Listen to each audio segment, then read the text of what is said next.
Studying on.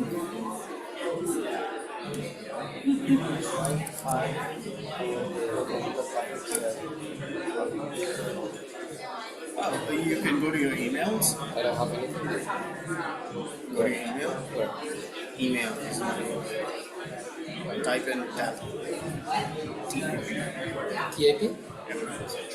This? Yep. Okay, search again.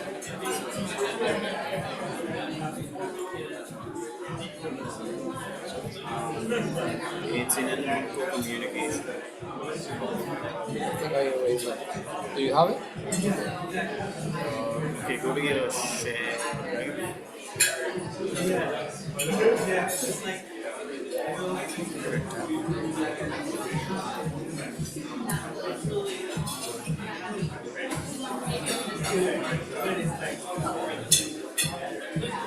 This one? That's the Oh, I had it.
Everything?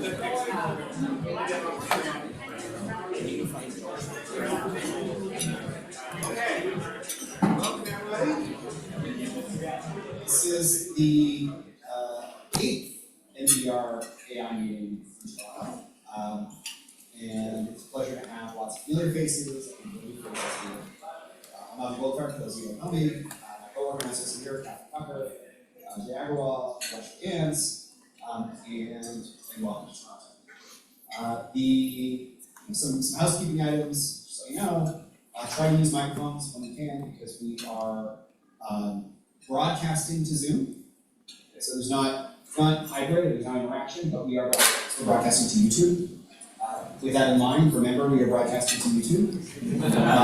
And so be responsible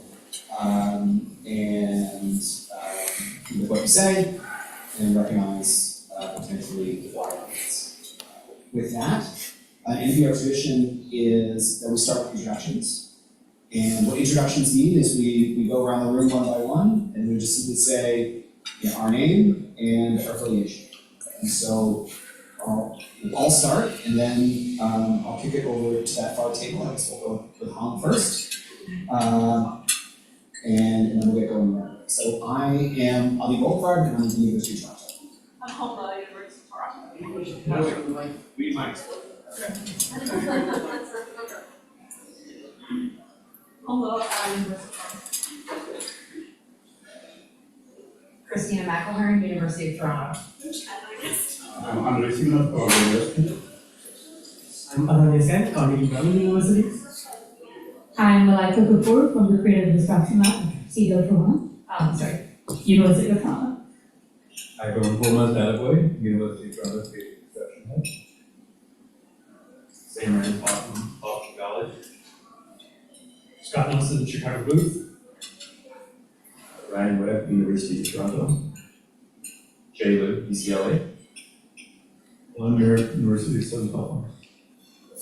Michael Lewski, Med Sciences. Tim DiStefano, Georgetown. Charmaine Northwestern and Cambridge. Liang Tang, University of Toronto. Steve Calendar, Stanford University. George Georgiadis, Northwestern Fellow. Dan Gross, Duke University. Catherine Tuck at MIT. Mario Liu, University of Pennsylvania. David Tickall, University of Toronto. Martin Riapa, MIT. Dan Schroeder, University of Toronto. Kevin Ryan, University of Toronto. Janice Dunn, University of Toronto.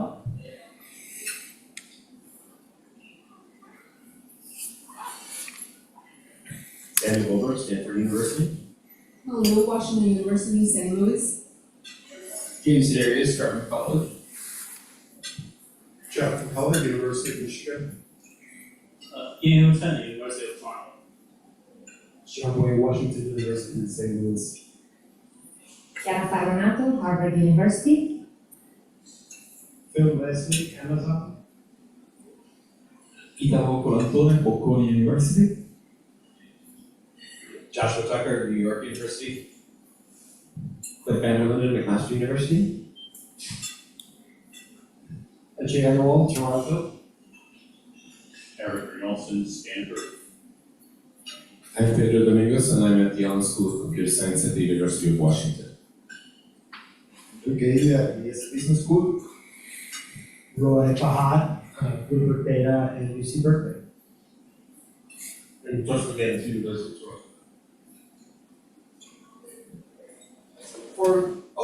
Ms. Jason. For being late, Jason Furman, Harvard University.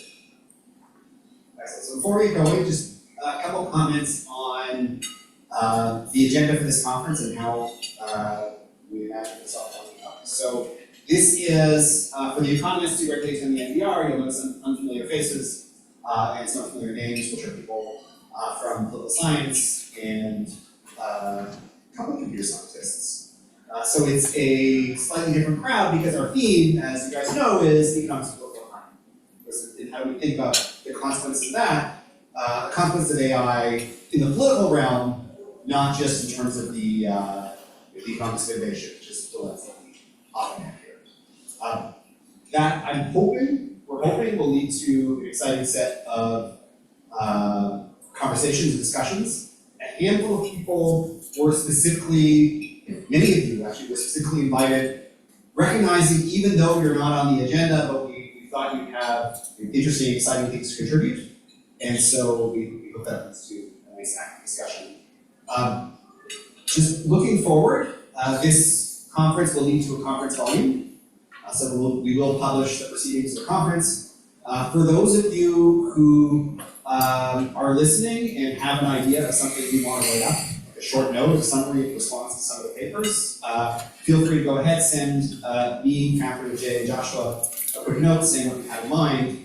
And if you're anticipating wanting to do that, this manual is anticipate that happening. And if you picked out the volumes that we had up front, we're imagining another version like that, but focused on the AI. With that, first speaker of the day, James, come on up.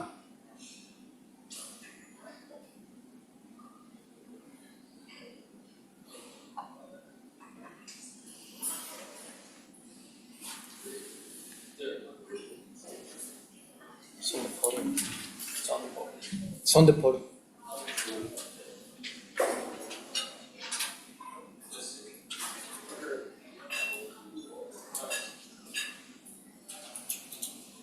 Great, well, thanks for having me, thanks for organizing this conference. So I'm going to talk about online business models, digital ads, and welfare. This is going to work with Ron, Daniel, and also at MIT. So what we're going to be considering here is advertising, and usually we think of advertising, the first thing that comes to mind is a billboard or a TV commercial where you have an ad broadcast to a large audience. And these ads typically are meant to appeal to a wide user base. They're not personalized or tailored in any way. They're just, recommending some product. But what we're specifically going to focus on in this talk is digital advertising. So advertising that appears on sites like, say, social media that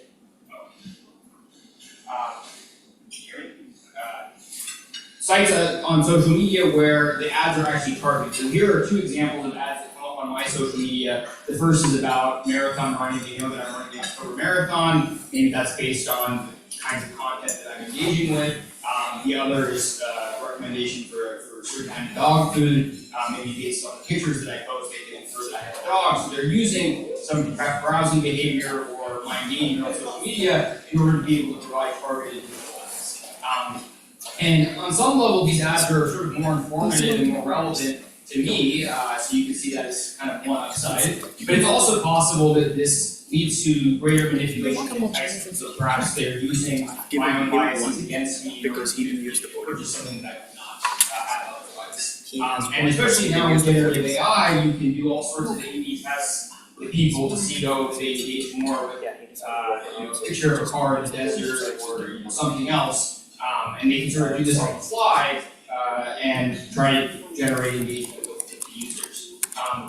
So what we do in this paper is we build a model of online business models where there's a two-sided platform that might use digital advertising as one of the potential revenue streams. So currently, many social media sites use digital advertising. Here we're going to consider the possibility of using digital advertising as well as subscription fees. And ads in our model are going to play a dual role. They're going to be both informative of product quality and they're also going to be potentially manipulative. And I'm going to explain what I mean by that. Agents in our model are going to be either sophisticated or naive, and that separation is going to sort of drive when I talk about what it means for ads to manipulate. And what we're going to assume is the sophisticates in the model understand the information contained in digital ads, whereas the naives are going to find the ads to be overly informative or overly influenced by them. And from here, we're going to characterize the profit maximizing business model of the platform, and we're going to measure user welfare against some relevant benchmarks. In this talk, I'm going to focus mostly on the benchmark of what welfare users would receive if there was no platform. Then, time permitting, I'm going to introduce some competition to understand what the effect of competition is on user welfare when there are digital ads. So without digital ads, competition always tends to improve user welfare, but we'll see that when digital ads can be used in the business model, they tend to soften competition, and I'm going to use an example to kind of illustrate what I mean. And then finally, we're going to propose some regulatory solutions. We characterize sort of the first and second best levels of user welfare with advertising. And then to implement the second best requires a very complex scheme of nonlinear taxes, but we show that linear digital ad taxes can help at least improve welfare, and that's a very sort of simple policy. Okay, so let me get started with the model. So the platform is two-sided. It's going to bring together a firm who wants to advertise and users who want to purchase the product and view entertainment content. So think of this platform as something like Netflix or Hulu. There's a single ad that's going to arrive as a post on arrival at rate alpha, and we're going to assume the total time that the person spends on the platform is time t. This is an exogenous variable. Yeah, I could just use the camera. So we see that there's entertaining content, and then sort of intermixed with that entertaining content is the same ad that could be shown multiple times that arrives according to this post on arrival, and the length of that ad is going to be normalized to 1. So the probability that the ad is viewed by the user is 1 minus e to the minus alpha t, and the total amount of entertaining content they see is going to be 1 minus alpha times in expectation. And the entertaining content has intrinsic value, so they receive 1 minus alpha t, a utility from viewing that. They don't get intrinsic value from viewing ads, but they do receive information about the product. Okay, so they're going to internalize that information when they make the purchasing decision, so the ads have some sort of endogenous value to them. In the baseline model, I'm going to assume there's just a single firm and a single platform, and I'm going to relax that later and a continuum of users. The firm has a good, which it produces at constant marginal cost. It's going to choose a price to charge the users, and they can pay a linear amount based on how much they want to consume. The users are going to have 2 types. They have a private type, which is their sophistication. This is either going to be a sophisticated agent or a naive one, and I'm going to describe what that means next. And they're going to have an idiosyncratic preference of 0 or 1 for the good, which they do not know. And the utility they're going to get from consuming the good is going to be beta theta I zi minus 1/2 zi squared, right? So when theta I is 0, they don't get any utility from consuming the good, and when theta I is 1, they would want to consume a positive. And then one simplifying assumption that we have to make in the paper is that beta is large. This allows us to kind of work with this linear quadratic utility that simplifies a lot of the math. So digital ads are either going to deliver a good signal or a bad signal. The signal distribution, the objective model is given as follows. So with some probabilities, you will receive a good ad or a bad ad depending on whether your theta I is 1 or 0. And the assumption here is that phi 1 is greater than phi 0, so a good ad on average means that you're more likely to like the product. So essentially type 1 and type 2 errors are possible. You can get a bad ad even if you would like the product, you can get a good ad even if you wouldn't. But they're going to be somewhat informative. Agents, on the other hand, are going to have a subjective model about what they believe ads are demonstrating. Right? So there's a different probability here that they believe when theta I is equal to 0 of the chance that they will get a good ad. So in particular, for sophisticated agents, what we will assume is that theta 0s equals theta 0, or phi 0, meaning that they have a properly specified model of digital ads. They understand that the platform is perhaps using targeting techniques and whatever to be able to show them things that are appealing. On the other hand, naive agents are going to have a misspecified model. They're going to believe that false positives are relatively rarer than they actually are. Okay? So how the timing of the game works, at time 1, the platform is going to negotiate an ad contract with the firm. This includes some transfer, an advertising intensity, and a subscription fee. At time 2, the firm is going to set the price of its good. At time 3, users are going to decide whether they want to participate on the platform or instead collect an outside option. At time 4, they're going to consume entertaining content and they're going to view ads, which are going to allow them to update their beliefs about theta I. And then at time 5, they're going to purchase the quantity of the good at the price that's being charged by the firm. The solution concept we're going to use here is very similar to sub-game perfection. The difference is that we have to look at curve Nash equilibria because we have a misspecified model for the naive agents. But all this means is that we have sequential rationality in each information set, and the agents are basically Bayesian, except they're Bayesian using their own subjective model, not the objective model of ads. Right, so what does that mean? Here is an example of the update that the naive agent makes. You can see when they update their beliefs given conditional on a good ad, they do this using their phi 0n. Right, so they're going to update in a way that's more aggressive than what someone would do under the objective model, but the arrival of the actual ads are going to come from the objective. Right, so that's the difference. When we measure welfare, we're going to measure it ex post using the objective model. The true underlying preferences. When the user does not participate on the platform, when they abstain, they get they get no information about their preferences, so they act according to their prior, and they collect their outside option. When they participate, they get utility from the entertaining content, they pay the subscription fee if there is one, and then they receive information from the ad to allow them to update their beliefs, and then they make consumption decisions. Right? But here the key is the distribution tau theta is according to the objective model. The true preferences, not the aided subjective. Okay, so the equilibrium.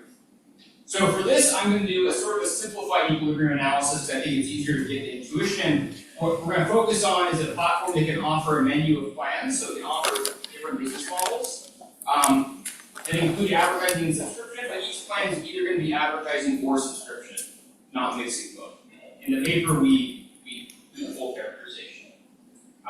So just written mathematically, they're going to offer some advertising intensities and some subscription prices, PL. And the more general characterization is richer and involves this mixture, but I think this is easiest for understanding. So there's 4 observations to make. The first is that the platform cannot extract any informational gains from sophisticated agents by advertising. And what's the reason for this? Well, if you look at the product demand using these linear quadratic utilities, you have a linear demand function, which is beta pi I minus p. But if you look at the expectation of what that is after advertising, it boils down to taking the expectation of a posterior, which for a properly specified Bayesian agent is equal to their prior. So it turns out that the demand after advertising will be the same as it is before. And this means that the firm cannot really extract any of the information that the agents get from advertising. So the agents do still get valuable information, but on average, the ones with data I equal 1 will have higher demand, the ones with data 0 will have lower demand, and these sort of perfectly offset. So there's no way to extract any gains. The second observation is that for the naive agents, there are gains that can be extracted, and it's increasing in alpha. So as you advertise more to these agents, it inflates their productivity.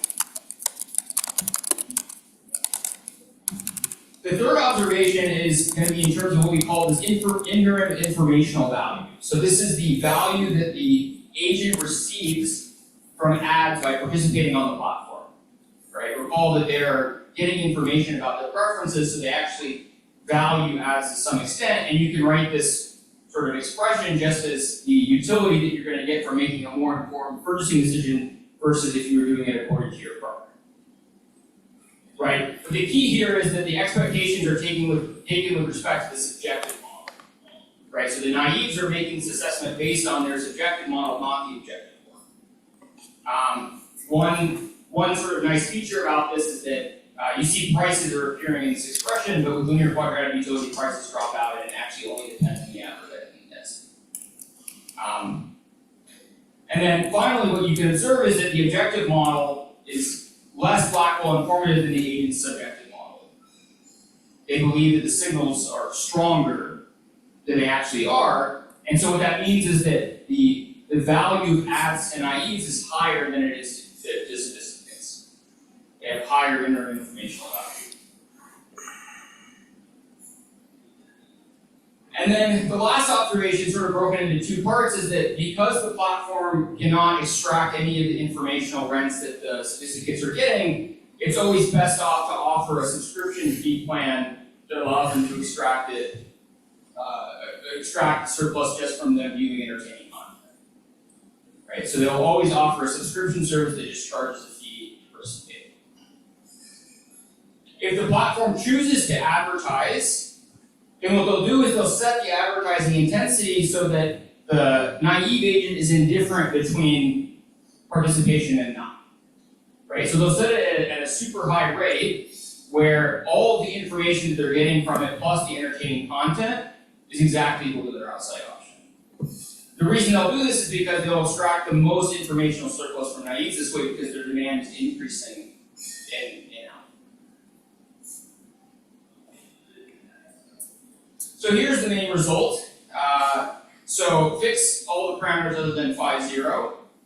there exists a phi zero such that if and remember phi zero here is sort of the false positive rate of advertising.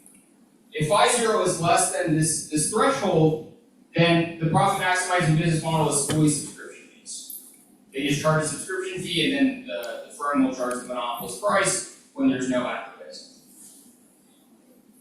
However, once this reaches a given threshold, then the profit maximizing business model is going to offer two plans. It's going to first offer the subscription fee, which will extract the surplus from the sophisticates, and then it'll offer this very high ad intensity plan Alpha had. And the firm will charge a product price that's higher than it charges in the first scenario. And when we think about welfare, in the first case, welfare is the same as under the base case where no platform exists at all. Right? Because it's offering entertaining content, but then it's just clawing it back with a subscription fee. However, in the second regime, welfare for both types is strictly worse than under the base case. So even though ads are containing information, welfare is actually, the welfare the user just heard, because all the platform surplus is extracted and now product prices are higher. So they face higher product prices in the market. So what happens now when we introduce competition? First, I just want to sort of summarize kind of informally what the main findings in the paper are. The main welfare result that I just showed you is largely robust competition across firms and platforms. So now when we have two firms, you have this utility specification that's given by two different betas now. Users will consume all the product that has the highest, basically beta pi minus pj. Without digital ads, that means that they're just going to compete over trends down towards cost, right? Because XA. However, the digital ads, once you introduce these, they create horizontal differentiation and firms can regain their market power, right? So the business model with digital ads is going to allow them to basically get back to what we saw in this case. With platform-level competition, we introduced two identical platforms. And the problem with this is that naives prefer more advertising than is socially desirable under the objective model. So the problem is that with these platforms competing, they compete, but they compete to offer elevated levels of advertising to the naive agents, and this drives prices up. So competition does not restore welfare.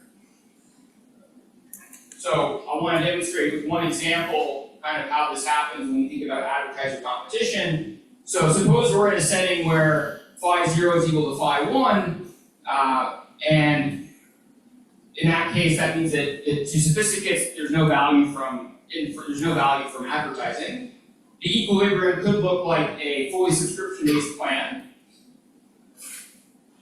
Now we introduce a second firm. Without advertising, product prices would be driven down to marginal cost, and firms would make no profit. But because phi 0 equals phi 1, sophisticated agents do not need the beliefs about the product when there's advertising anyway. So if there are not many naive agents in the market, what we see is that advertising is not profitable and we get prices down to marginal cost, competition is good. However, when there are more naives, then there's the potential to get this sort of differentiation across the products by advertising, right? So you can see in this chart here, we have the belief of the agent when they see a good signal versus the belief when they have a bad signal versus their prior. They can regain market share, or they can retain a positive market share while still charging a markup because agents are willing to pay this additional difference, right, from seeing the ad. And I think it's worth noting that it's actually sort of interesting that it's possible in this example that the prices they charge exceed the monopolist price because of this, right? And the reason is that they're going to target the consumers that see positive ads instead of pricing their goods to the entire market. Right, so competition can hurt. And then I'm going to skip the regulatory solutions. I'm happy to talk about them during the Q&A, but for the sake of time, I wanted to conclude. So what we do in this paper is we look at a model to try to understand the welfare effects associated with platform business models. And there's a lot of other types of welfare effects that are worth considering. So things like digital addiction, mental health, spread misinformation, that we don't tackle, but I think we're for future work. What we see here is that even though advertising provides useful information to users, that in equilibrium, the positive amount of advertising causes decreasing traffic. And that this loss in welfare is intensified, or at least can be intensified when you have competition across the platforms. And what's sort of interesting is that, when we think about the business model, the fully subscription-based business model is kind of fully in equilibrium, where welfare is the same as in the base case, and the separated equilibrium where the platform offers multiple plans is exactly where welfare is lower, which is sort of paradoxical because we think, oh, by giving users more options, they should be better off, because in this case, actually separated equilibrium is so low. And then I wasn't able to talk about this, but the sort of second best level of welfare will also take a full report, and I'm happy to discuss that more if you do that.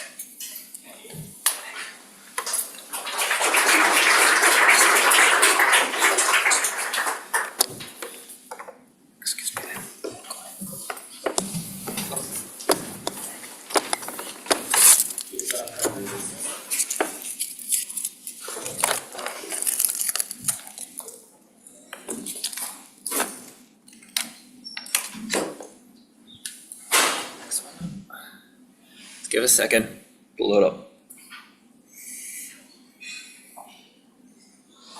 Okay. Alright. Son. Okay. Well, thank you so much for having me here and for inviting me here today. I want to caveat my remarks that I'm going to say I'm one of those political scientists who was invited here today. And I'm a political scientist who does not work on online business models or on digital ads, and was asked to provide, to think big and provide a broader perspective linked to research on disinformation and themes of the topic. And to do that all in 10 minutes. So that's the caveat before I get started, but I'll look forward to all of you jumping in and talking about the details of the model. I want to start with what I really liked and found interesting about the paper, and this is going to be from the perspective of someone, I run something, co-run something at NBER called Center for Social Media and Politics, which is where we look at the intersection of digital media and social media and politics. So this is from the perspective of someone who spends a lot of time thinking about what happens on these platforms. So what I liked and found interesting about the paper was this attempt to model the users of the platforms, the firms that were selling products on the platforms, and the platforms themselves. So I thought that was a real strength in trying to think about those things in conjunction with each other. I really like the idea of ads as informative. When you talk about micro-targeting in politics, everybody always goes to this being a negative connotation. This is something to be avoided. And so this idea of like building in the informative value of ads to the users, I thought was really valuable. It was a good read. I think you should go check out the paper. It does build up really nicely. And I like the attempt to use the model to speak to policy options at the end, which we didn't get time for in the original talk. And I really liked at the end the call out to the importance of data access, which is something I think a lot about. So I'd like to see it was great to see all this into this paper. So take these comments here as someone who's reading this from outside of the field, but who thinks about what's happening on these platforms as things that I found either confusing or I have questions or want to push the authors to think a little bit about. So the first case, which I think I understand a little bit better now after having seen the presentation, but in the paper, the concept of ad intensity was not clear to me. Because it seemed to me that it was about delivering the same ad more times to people, although for the presentation it now seems like the intensity is like how frequently you're interrupting to be able to deliver the ads. And so I would just try to be clearer about what this intensity means, because it seemed like it was about a signal about the quality of the product, and I didn't understand how more ads brought that forward, but it's about how often you're doing ads and it's a different volume. The second question I had was about sophisticated users, which was trying to get at the intuition of why sophisticated users play to join the platform when they could use the free version and just ignore the ads. And so what I felt like was there was some tension in the paper between what it is these sophisticated users are able to do when they encounter the ads. And maybe this is a question of not knowing your own type here, but so part of what I was trying to get at is, are they sophisticated enough to know they should avoid the ad plan? Or are they sophisticated enough to be able to interpret ads correctly? And if they're smart enough to be able to extract good signals from ads, what's the incentive to pay subscription fees to avoid ads from which they are able to extract good signals? And it seemed to me that one piece of this, what we could be missing when we think about these ads, and I'll come back to this in a second when I talk about the differences between social media and streaming, is whether we need a model of a value of time to explain why people want to pay subscription fees or don't want to pay subscription fees. And it seems to me like that's an important part of this story that's missing from this model.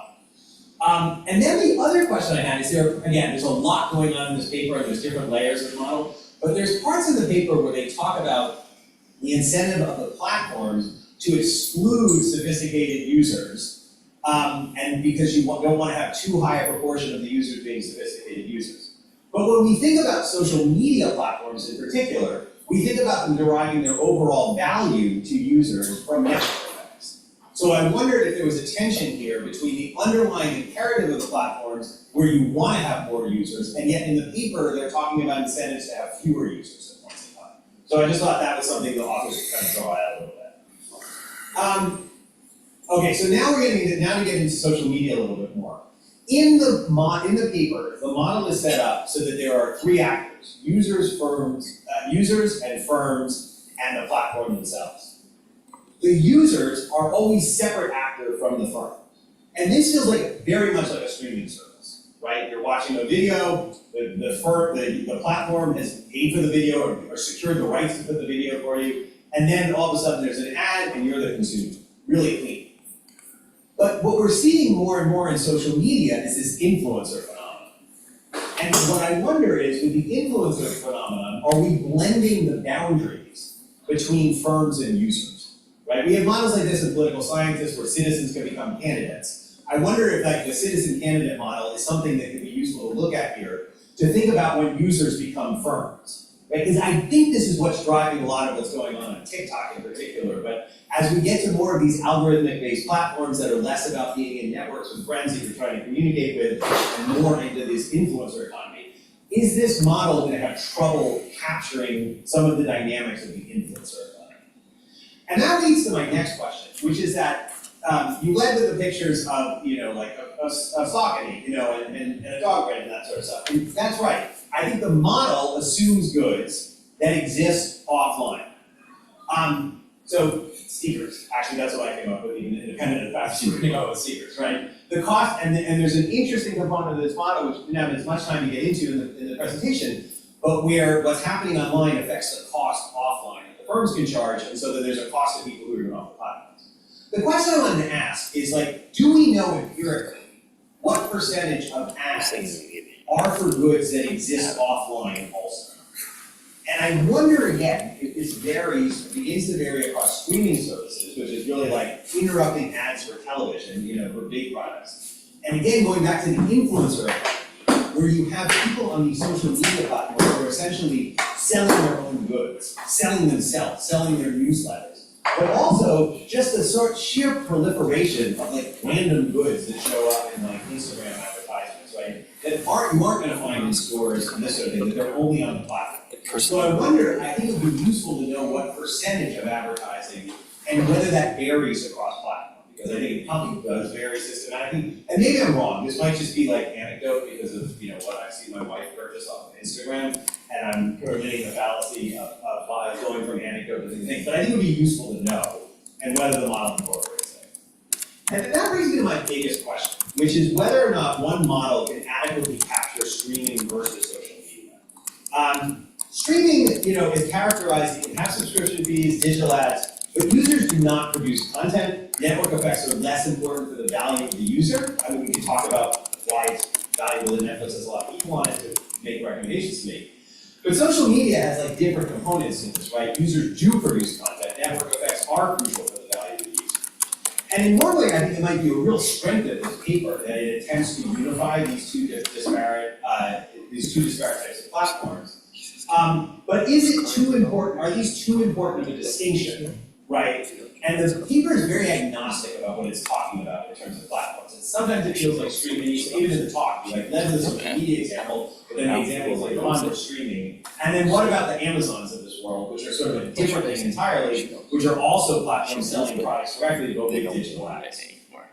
If there's extra On cost. quality of ads, my understanding about the paper is that the impact of the ads are a function of the individual, right? Whether the individual is naive or sophisticated. But I wonder about whether we want to be paying more attention to the quality ads themselves, which then leads to my next big point, which is when I tried to think about this as a political scientist reading this, is like, how would this change if we wanted to think about political ads instead of thinking about, because we think about this a lot, like the role of these platforms in politics, right? And political advertising is the thing that comes up here.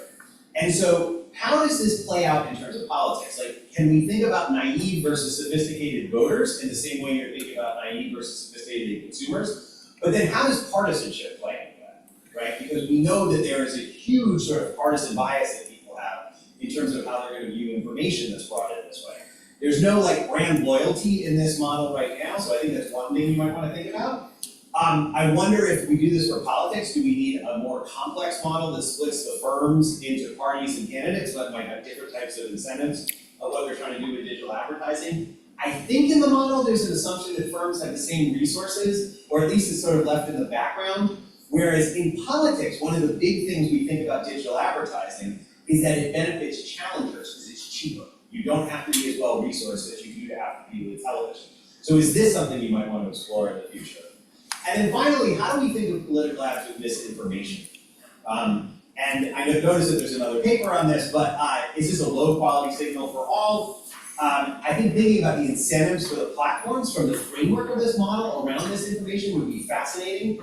And most provocatively, whether the model shows that, could the model show that platforms actually benefit from the spread of misinformation in the same way it's able to extract surplus value from any users? I'd be interested to see that. We didn't get into the policy proposals, so I'm out of time. I'm gonna skip that one, but I'll share it with the authors as well. I was just thinking about the political implications of the proposals. But just given the theme of the conference, I want to close with some very quick thoughts about AI. We tend to think about in politics AI as a very much cat and mouse game. The bad actors get something and the good actors figure out a way to develop and back and forth. The obvious implication, which was mentioned in the talk, is that AI could be used to target naive users and voters, but might it also help users learn about whether products are high quality versus low quality, right? Like it might give a tool to users to solve this conundrum of these signals.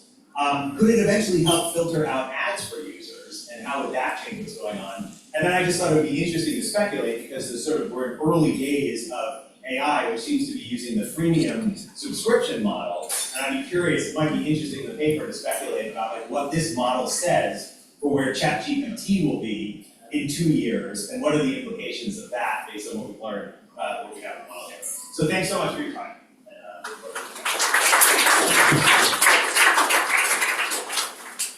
All right, and now gather questions. And the way we do it at NBER is we just gather a lot of questions and then give the speaker a decently short time to respond to them. Okay? So let us start by doing that. We'll start with Eric and then across the room. Please go microphone out. So, fascinating papers here. Thank you. There's so much in this. I'm going to try and create this in part. First, I have a question about the statistic bits, and as I understand it, there's no net change in demand from them because I guess they sometimes buy the product mistakenly and then exactly cancel out. It seems like a little bit of a strong assumption because I think a more typical assumption is that information advertising is informative, and I wonder how much your model would change or results would change if statistics learned about products and the demand did actually increase when they learned about the feature or the product.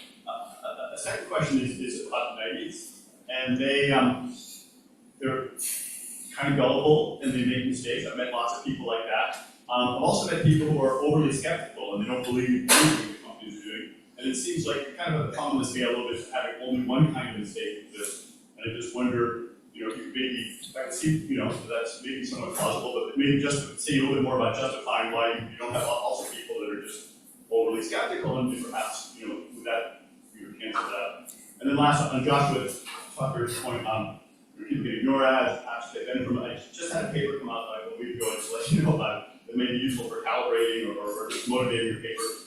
Facebook did a study where they had when we worked with them, they had a holdout sample for 9 years, people saw no ads at all. So we asked them how much they liked Facebook and compared to people who saw ads.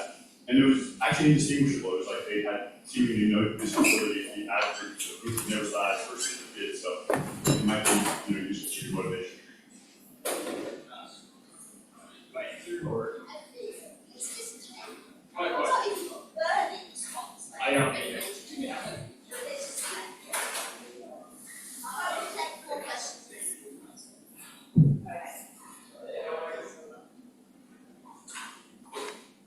So just to bring it back to IR, it seems like sorry for touch on this, particularly naive people want to sort of are exploited is also too trusting. And we can imagine processes like leads to people being responsive. But there is also this sort of backlash to it, because presumably they're going to buy things and then they're going to work out later on that ad was misleading. And so there'll be some learning effects. And in fact, that can pollute the entire signal space. Such that, if they were thinking that, oh, why are they targeting me? Well, they just want to sell something. So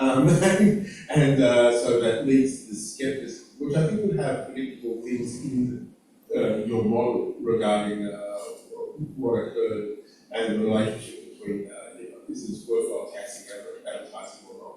And so I think ignoring sort of this market correction also ignores sort of like how you are actually constructing ads that can target the kind of people.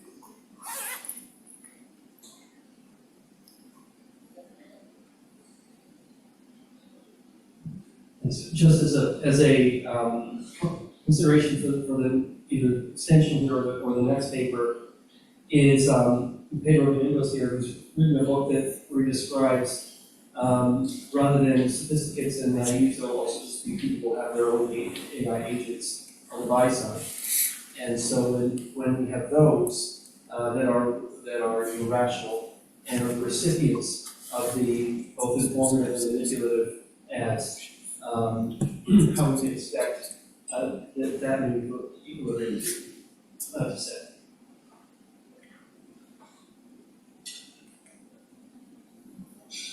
I mentioned at the beginning that I actually work at Amazon, and one of the things I work on is Prime Video. We put advertising in Prime Video in February. There's an option for you to go and free if you want. But just to give two things that are not necessarily in the paper, but I think are really important from our experience at least.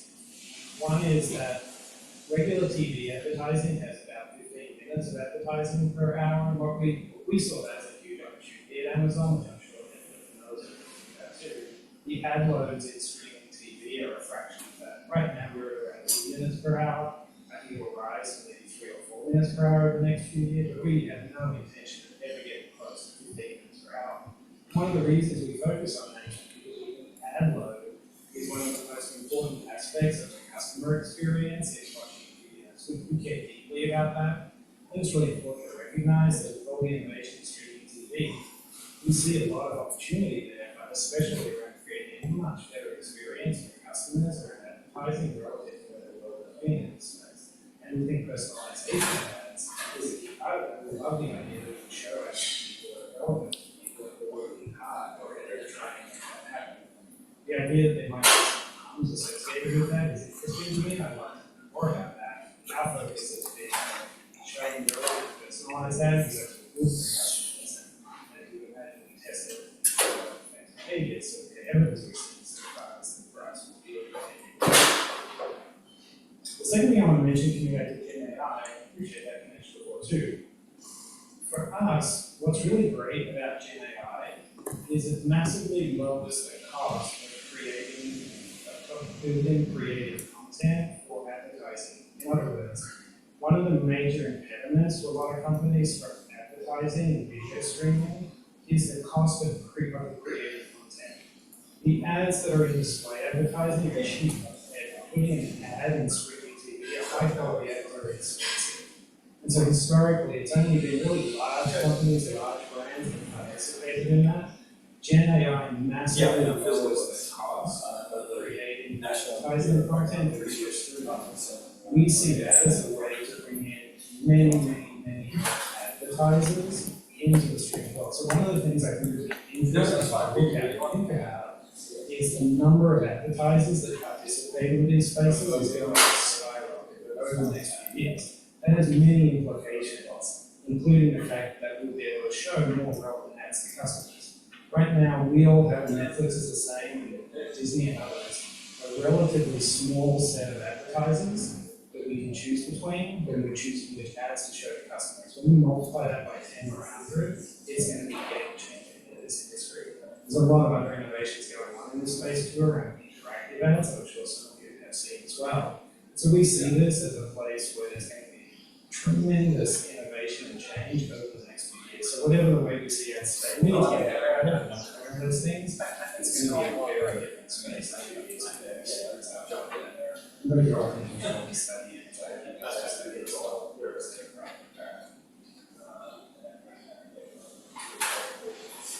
very interesting work. Also, one question about beliefs, which is that what's your assumption on the agents' beliefs about false negatives? They do not see it as like what do they believe that the products of high or quality and how that differs by sophisticated, which is naive consumers. Building on Jay's comment on Pedro's work, which is that, so thinking about the individuals having their own agents as potentially overcoming their naivety is really interesting, and then thinking about the market structure. So if those agents are run by the same company that is the platform, how is that different than if the agents are independent, potentially competitive with each other? So, We've got so many questions, I can tell you we just collected them, there's people going through them. So I had a question on the policy section, which I don't know what is in it. Which is, I'm assuming it assumes that the government knows this model and knows all the parameters of this model. And I guess I'd want to know, given that that would obviously be what to do in reality, how robust is it to the government making errors and making policy based on misunderstanding of the parameters of the model or misunderstanding of the model? And then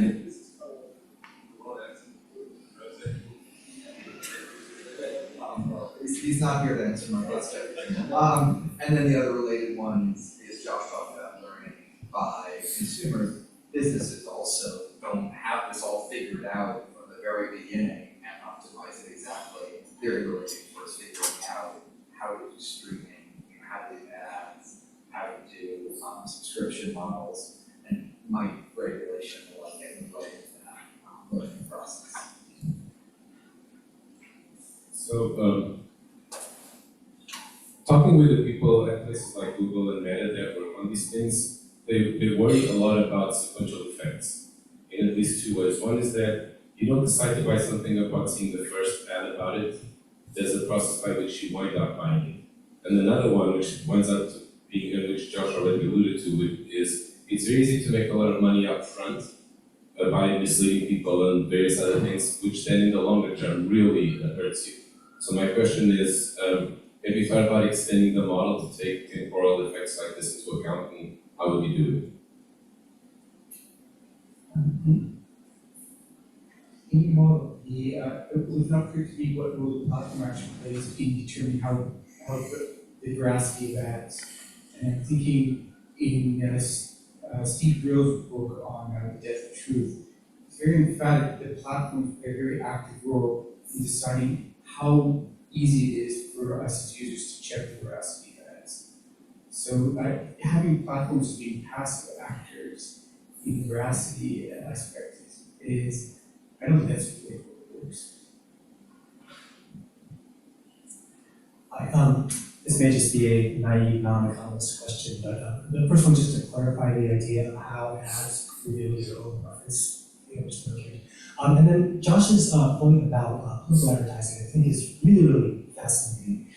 When you're thinking about misinformation, one way to think about that would be, okay, I'm looking at misinformation and trying to figure out if it's true or false. And I use a harder time doing that.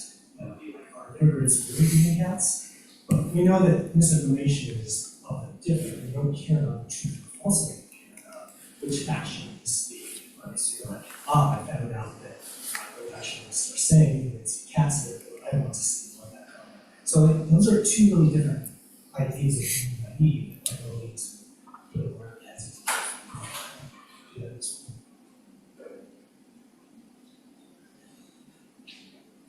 Why don't you go this further through?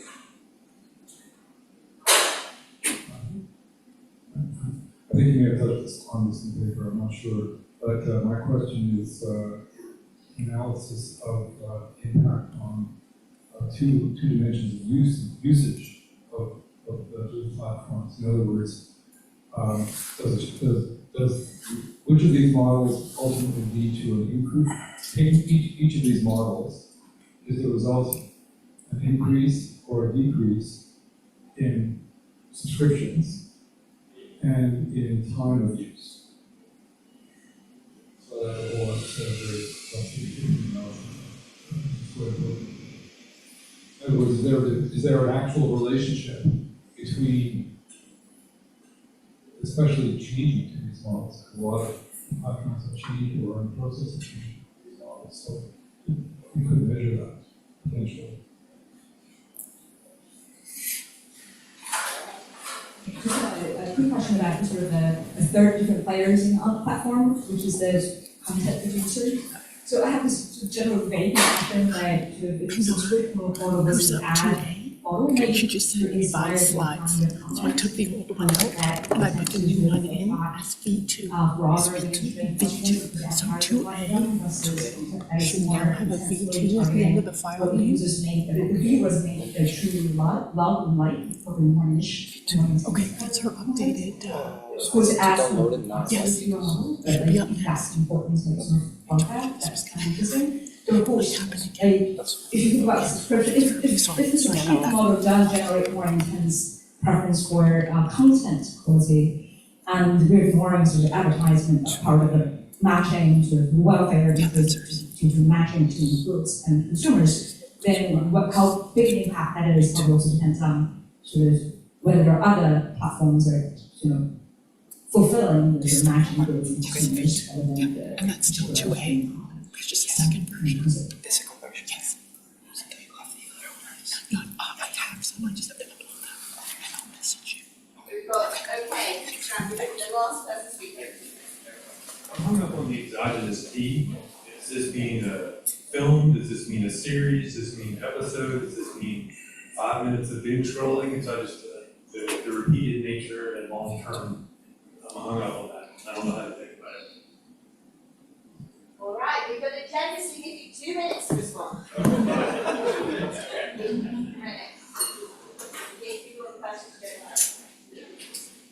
Thank you for really great questions. I won't be able to touch on all of them.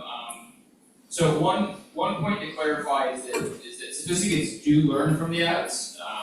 The fact that you don't change their demand is just that the ones that get positive signals increase their demand, when they get negative signals decrease, and it's perfectly offset. So it's just that the informational threats they get distracted. We in the paper have a remark about naives that are on the other side. That naives that maybe are like overly skeptical of ads. These will sort of get lumped in with the sophisticates in terms of instead of advertising to them, we're going to extract surplus through subscription. Is kind of our main takeaway intuition. The learning effects I think are really interesting. This is something that I thought about before, and I don't know if I have anything super intelligent to say about that, but it's an interesting point to think about, and I think super kind of learning about how the platform is giving an ad and sort of measuring their ex post welfare and noticing that they're maybe being manipulated and kind of correct path. Let's see what else.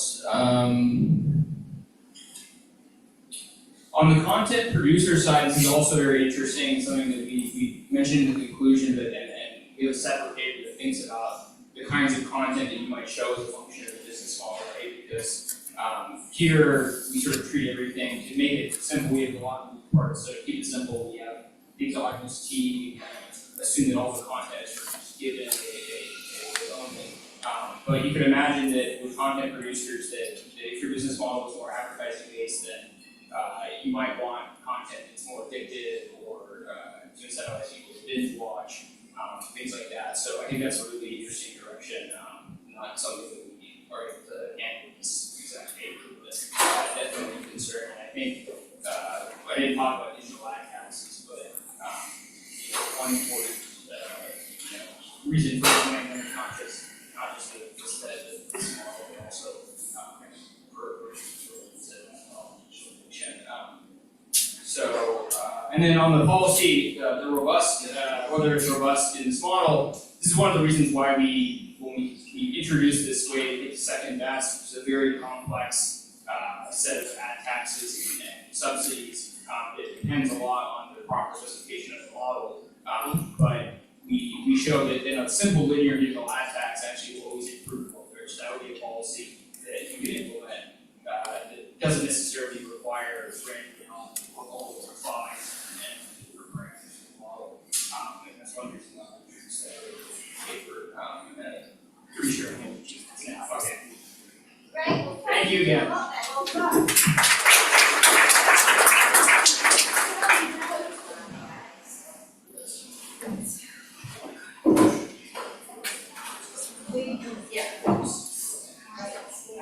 Hopefully everyone can hear me. Thank you so much for this program.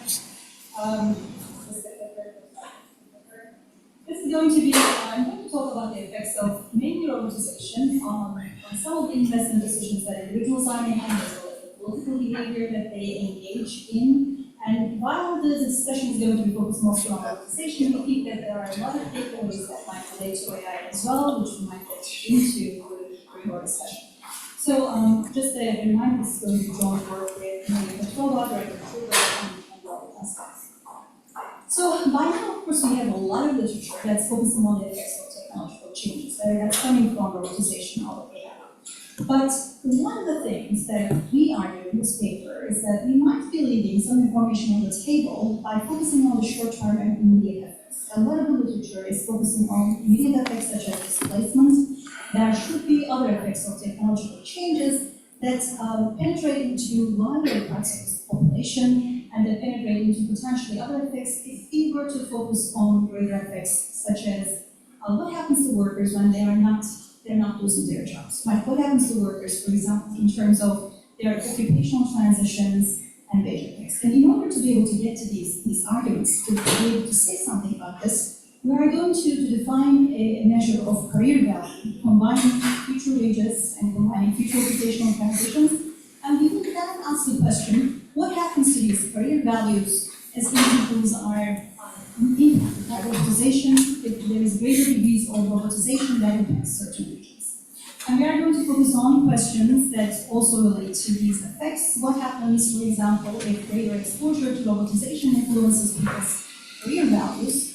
How does that relate to the investment decisions or long-term decisions about life, about, for example, investing in education, investing in buying housing, as well as some of the political preferences that people might share.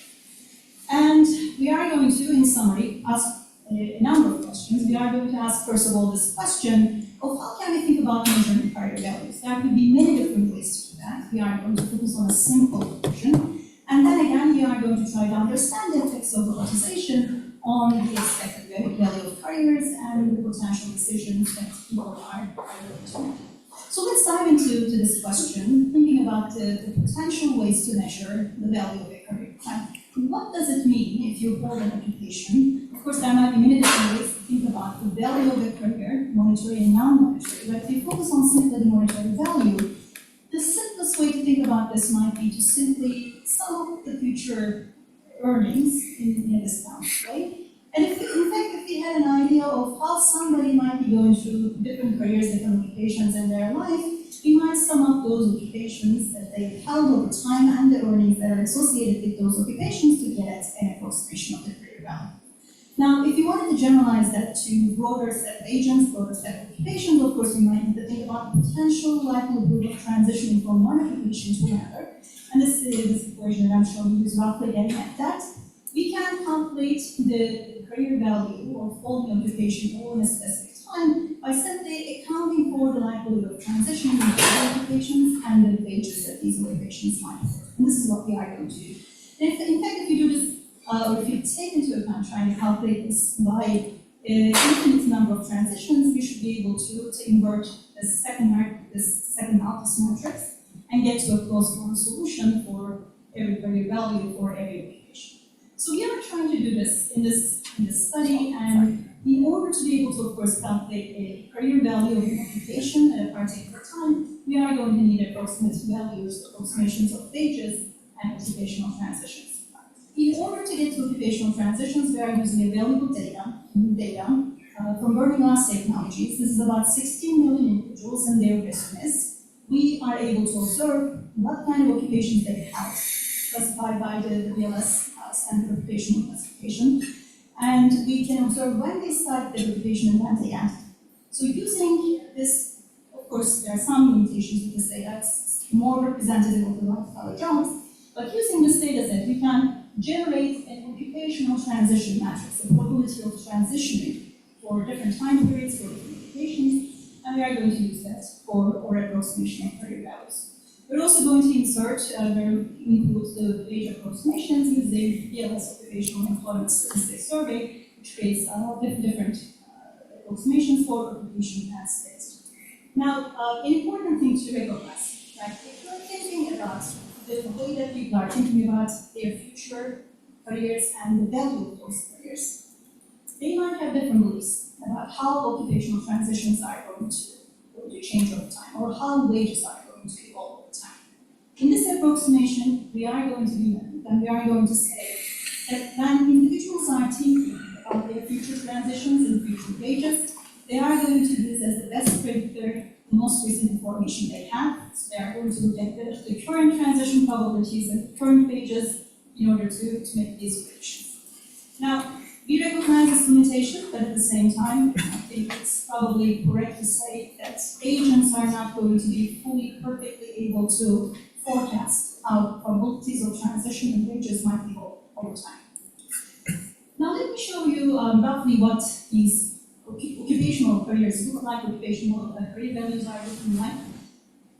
Looking in this particular figure, we are going to show you it's the two-digit occupational classification for different industries, how starting wages at the beginning of the time period that we focus on, around 2000, contrast with the change, the average changes of the career values for these particular occupational classifications. And you can see there are some occupations, like video occupations, which start at a high wage and end up experiencing, on average, a loss in career values.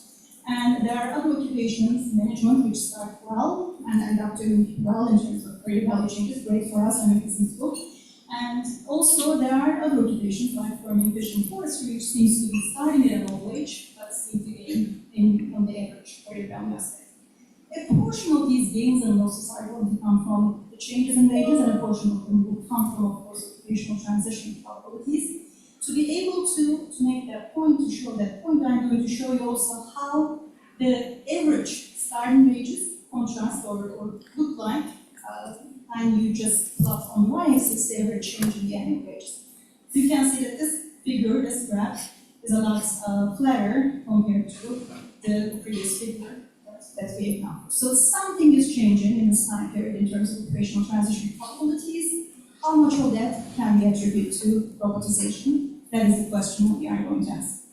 So in order to be able to get to that question, we are going to run regressions of this sort where we have an outcome variable, and this outcome variable, at least in the first order of approximation, is going to be something that we measure at a regional level, at a local market level, which is going to be a commuting zone. We are going to look at a weighted career value. Weights are the local market labor shares. And then we are going to, on the right-hand side, use a measure of robot exposure. And you might ask this question, okay, what's the robot exposure? How should you think about that? There are many ways to answer that also. But the way that we are going to try to answer is essentially trying to avoid reinventing the wheel, and we'll focus on the General Industrial 2020 definition of robot exposure. What this is going to essentially do is to look at the changes in the stock of robots coming from the dataset International Federation of Robotics. It's going to look at the changes in the robots that are associated with an industry, and then weigh those changes by the historic shares of labor shares in a particular region, recognizing the fact that, of course, this is going to be an endogenous change, especially when we look at the US robotics penetration. And in order to account for that fact, what they are going to do is to use European penetration of robots. We are going to follow a similar approach, except one difference. We are not going to follow the same countries that will use, because more time period. European adoption of robots do not, so the countries that they are using is not going to be perfect predicting, or it's not going to be good predictor anymore of the US robot penetration. So we are going to essentially rely on an idea that's limited in order to be able to pick the countries for their operations. We can get the details of this strategy, but before that, let's go into some of the outcomes. So, what does it look like? If you look at different robot exposures across the United States and across different regions, how does that relate to the average local market career values? That seem to be improving in general, the career prospects of the jobs that are available in a commuting zone, or does it seem to negatively correlate? And you can see on columns 4 to 6, regardless of which particular time period you look at, 2004, 2008, 8, 16, or 4 to 16, there's a negative effect of robotization on local market career values. The quantification of this says that with one additional robot per 1,000 workers, the decline in the career values in a region, focus on the period of 2004 to 2016, is going to be about $3,000.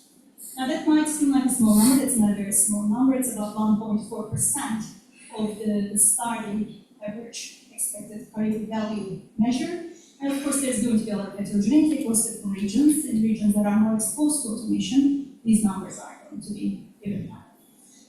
But the second question that we should ask is, okay, well, this is a very aggregate measure. We could decompose these effects into different pieces. One idea might be that if the average value of careers are going down in a commuting zone, that could be because some jobs are disappearing. Or it could be because keeping those jobs fixed, or if the jobs are remaining the same, there's nothing that's changing in composition, the value of the careers, the value that's associated with the wages that you might earn, or the flexible or occupational mobility aspects of these jobs are changing. So we are going to try to decompose the decline into market composition and career value changes.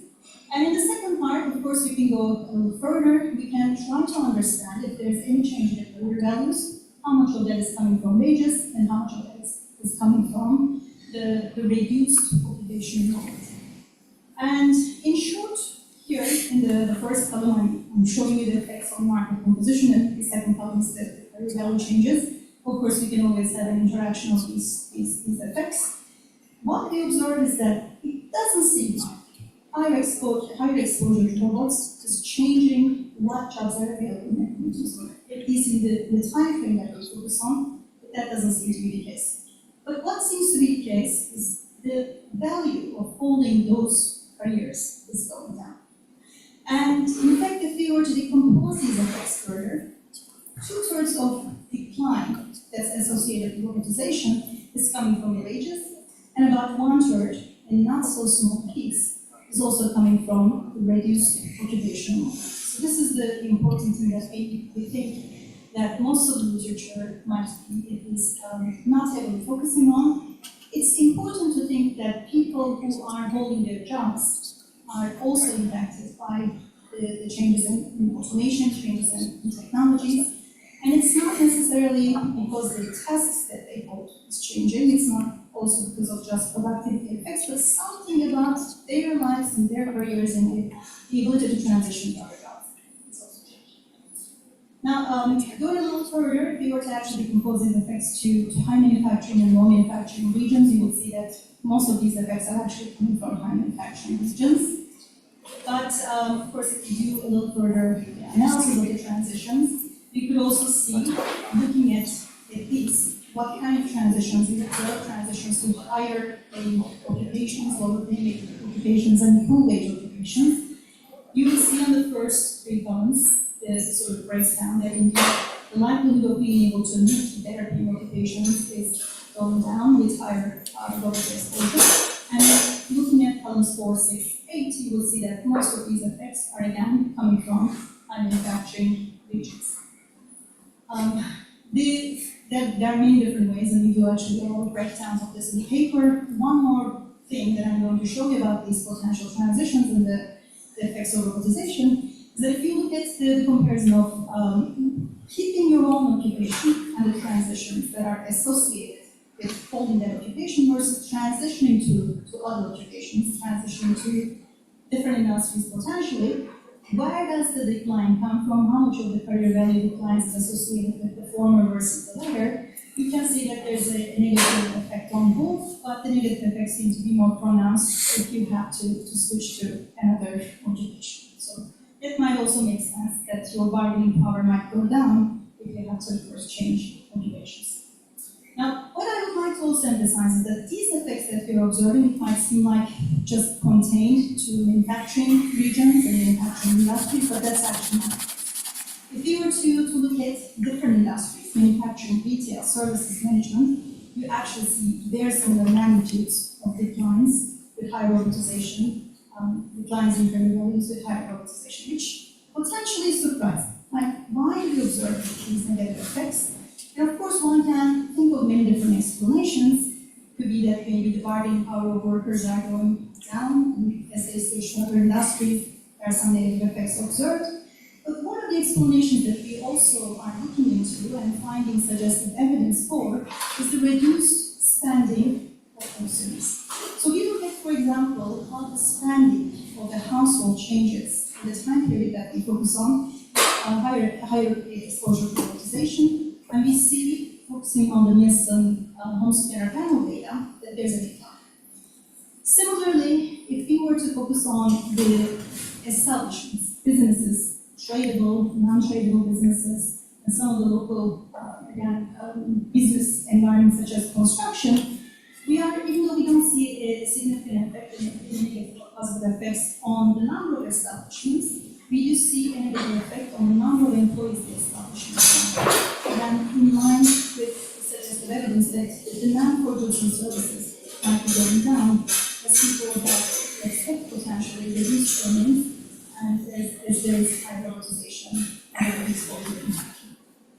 On top of that, of course, we could look at some of the changes that follow in terms of the beliefs that individuals have about an economy. We look at, again, suggestive evidence regarding the conditions that people might think that they are in. In this case, it's the Gallup survey that's looking into the change between 2004 and 2016 about how people feel about the trajectory of the economy. You can see that in regions that have been more exposed to automation, the beliefs about the economy getting better is actually low. So, a number of different ways through which people's lives might be impacted through automation, robotization on average, which is not just confined to manufacturing industries, manufacturing jobs, which seem to go broader than just the immediate effects of these technologies. And we think that these effects, these negative effects, might manifest themselves when we look into the decisions that we make. So, in particular, it might be important to emphasize that when you just look at wages or employment outcomes or unemployment outcomes in particular, we may not see the same level of broad effects. And what we can capture here in terms of reduced investment, reduced interest in education, or changes in political behavior is not going to be reflected in those intermediate shorter-term outcomes. So what I'm going to show you in the last piece is going to tie to political economy potentially. Now we are going to look into predictions of the changes in the local market career values. We are going to use a slightly different instrumentation strategy, which I can get into any questions. But what I'm going to show you is in the first set columns 2 and 3, the tendency of people to go get higher education, and in columns 4 and 5, show us NID, the investments into long-term potential investments, focusing on, in this case, housing. And in the last two, the behaviors, political behaviors that people manifest, focusing on, in particular, the election that we observed in 2016 and the geopolitics. And what we can see here is that people can have higher local market career values, one standard deviation increase, that's going to correlate with greater investment in education or deciding to go into higher education, higher longer-term investments as proxied by the number of housing permits that we observe in those regions, and finally, the lower vote share for the 2016 election for Trump. A one standard deviation increase in particular, again, since we're interested in political economy, is associated in our case with 0.68 percentage point decrease with transfer share in 2016. It's also important to emphasize that we don't observe these effects, the political effects, for any other year aside from the 2016 election. Something might be going on differently for this election, and we try to go into different explanations. But one idea, one explanation, might also relate to the supply side behavior and the supply side response of the politicians. And here I'm showing you the region visits or campaign visits by the Democratic candidate versus the Republican candidate, and how that associates with the robot exposure of regions. And you can see here, looking at either the campaign visits leading to the election date, there does not seem to be an association for the Democratic candidate, but for the Republican candidate, which would be Trump, is actually a higher association. So this might suggest some degree of targeting of these regions. This might suggest some degree of, again, potentially understanding and changing the language that you use in order to kill these workers, these individuals. But that seems to be a clear supply side response to organizations. We do a number of other exercises, and it seems like, again, for 2016 year in particular, there was a clear effect of robotization on the political response of individuals. But altogether, to summarize our study, here we are trying to understand the effects of robotization, going beyond the immediate or short-term effects, such as wage changes or displacement of labor. We think that your occupational transitions in particular, the trajectory of the careers that you might hold in the future is going to be also dramatically changed as your region is going through robotization. And we find evidence of that. We show that it's not so small, 1/3 of the piece of this reduction in the average local market career values are coming from occupational transition function.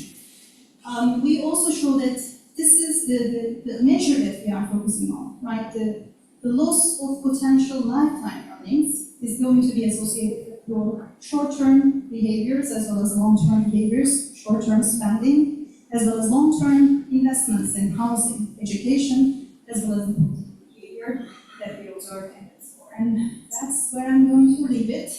Thank you for listening.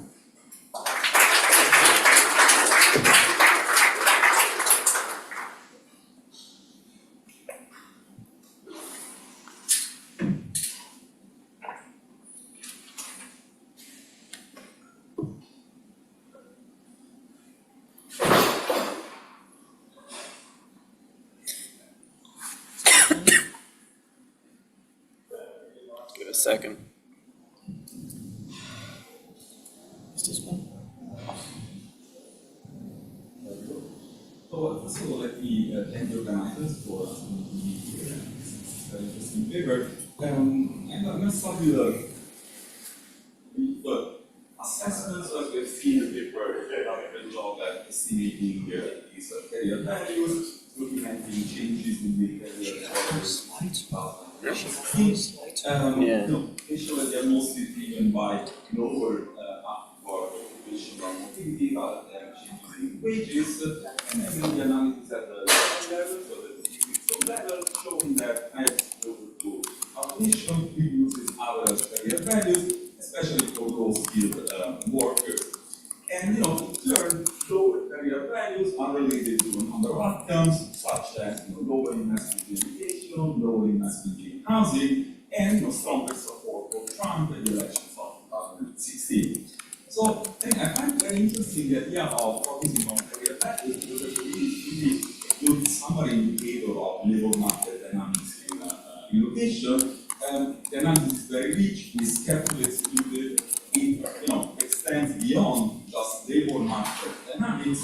Perhaps, and this is maybe a point that I'm going to make, at the cost of some crossing focus at a certain point. Maybe it can be more elaborate and perhaps be useful on that. So let me start with some comments on the IB stuff. So basically the idea is that you instrument the adoption of robots in the United States using the adoption of robots in European countries. So what is the intuition? Intuition is that there might be common trajectories in technology that are affecting global adoption at the same time, both in Europe and in the United States, so that you can use robot adoption in Europe to isolate the exogenous technological component of the robot adoptions, which is potentially exogenous to local labor market situations.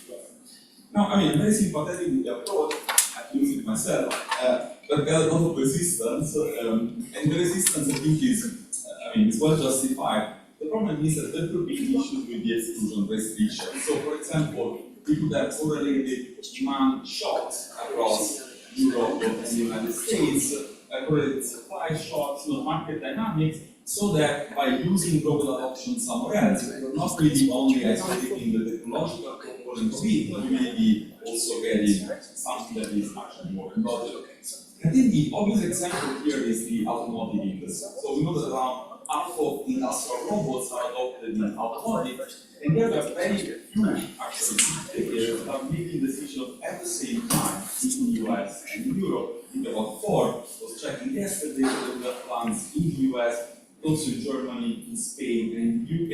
So this idea that we can use robot adoption somewhere else, unfortunately, it becomes a bit problematic.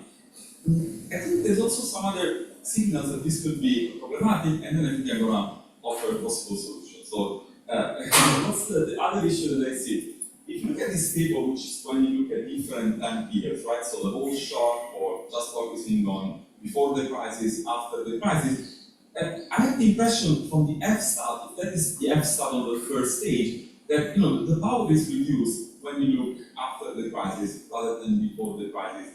And this is when actually the business cycles in Europe versus the United States tend to diverge, because in Europe there is a crisis and a rebound.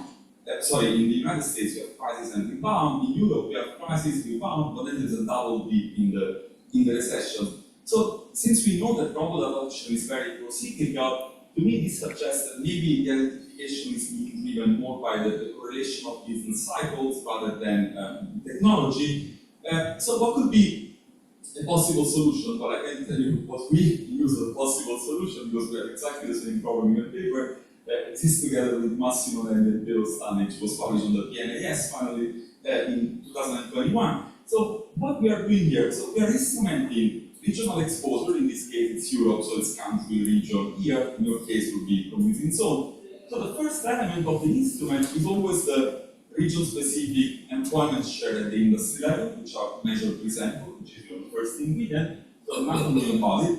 But then instead of looking at robot adoption in other countries, we have this REP-J times data index. So it could be a solution. So REP-J is industry level replaceability, which is the ex-ante predisposition of an industry to be automatized. And this is taken from a restart paper written by Kretz and Michael. It's essentially the share of hours worked within an industry in occupations that are replaceable by robots. It's based on US Census data going back to 1980, so I think people probably use it.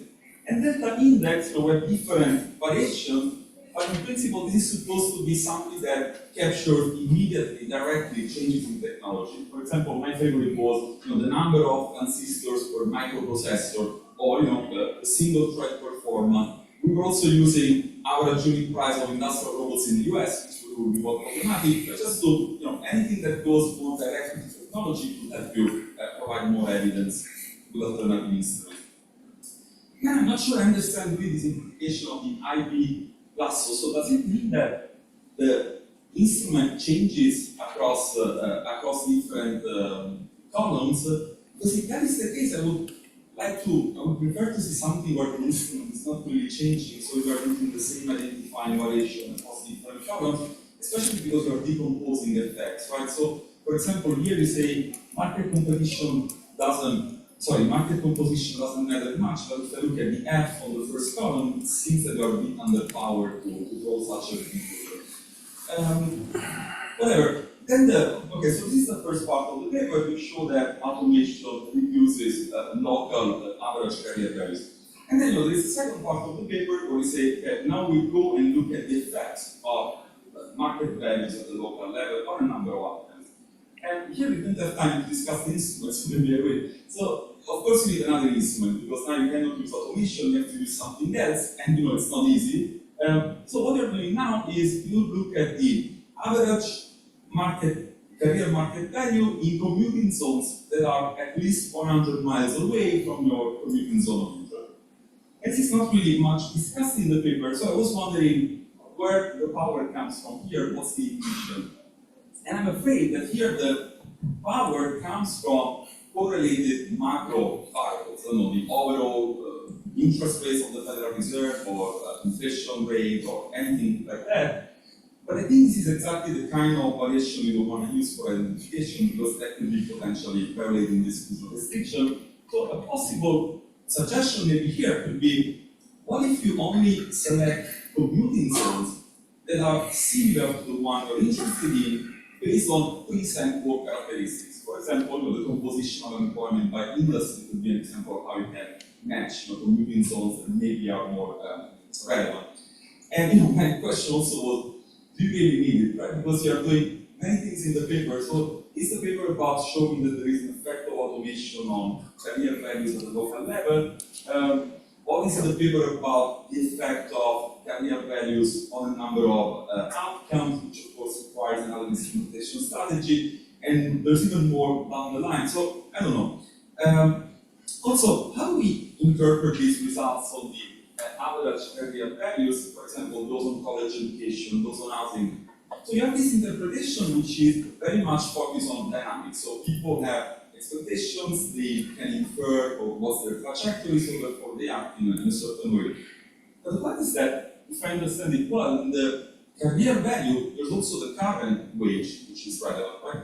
So how do I know that this is an income effect in the short run rather than something that is more dynamic? It would be interesting to try and disentangle, this immediate component and the more prospective component of the indicator. Then you go to politics. What I find weird is that now you go back again to having the automation shock and the career market value effect. So it seems that the focus of the paper is again on novel exposure. It's somehow a little bit confusing. Also, I was confused, it's maybe a minor point, but if I look at the previous table, column 5, you look at column 7, the last one. The F statistic here for the first stage is very high, but then I think you're running the same regression in column 4 of this table, and then the F statistic is actually below 10, but it seems that this is the same regression. So maybe it's not that the F statistic is problematic, perhaps it is just a misreporting on the F statistic. So I think the automation results we also de-emphasize it because it's something we have already seen published in the paper by Fred Hall that we're citing also in the introduction. Also the supply side effect is in a little bit weak to look at the F statistics, etc. So I don't know, maybe this is a part of the paper that we could possibly de-emphasize a little bit. So I have 0 time left, so I'm going to leave the other comments for the coffee break. Thank you very much.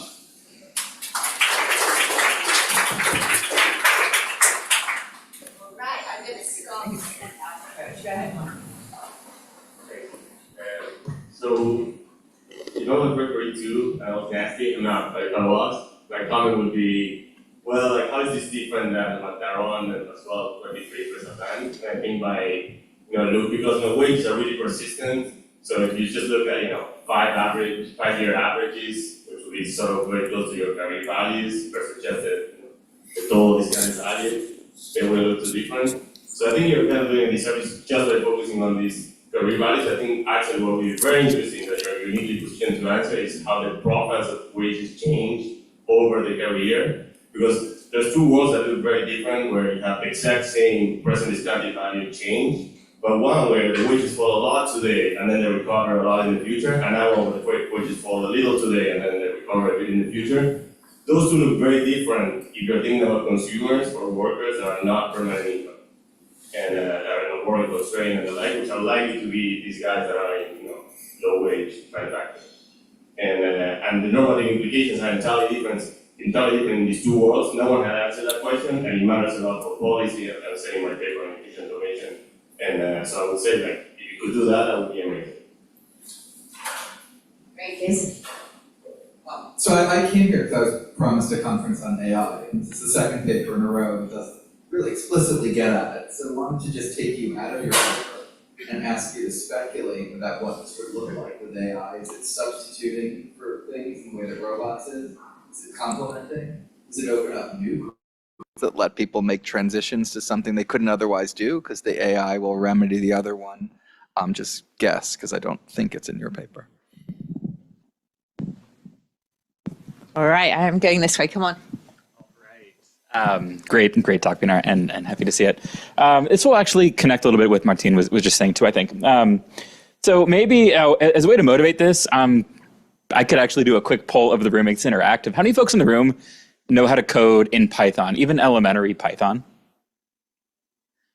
Majority of the room. How many folks know how to code in COBOL?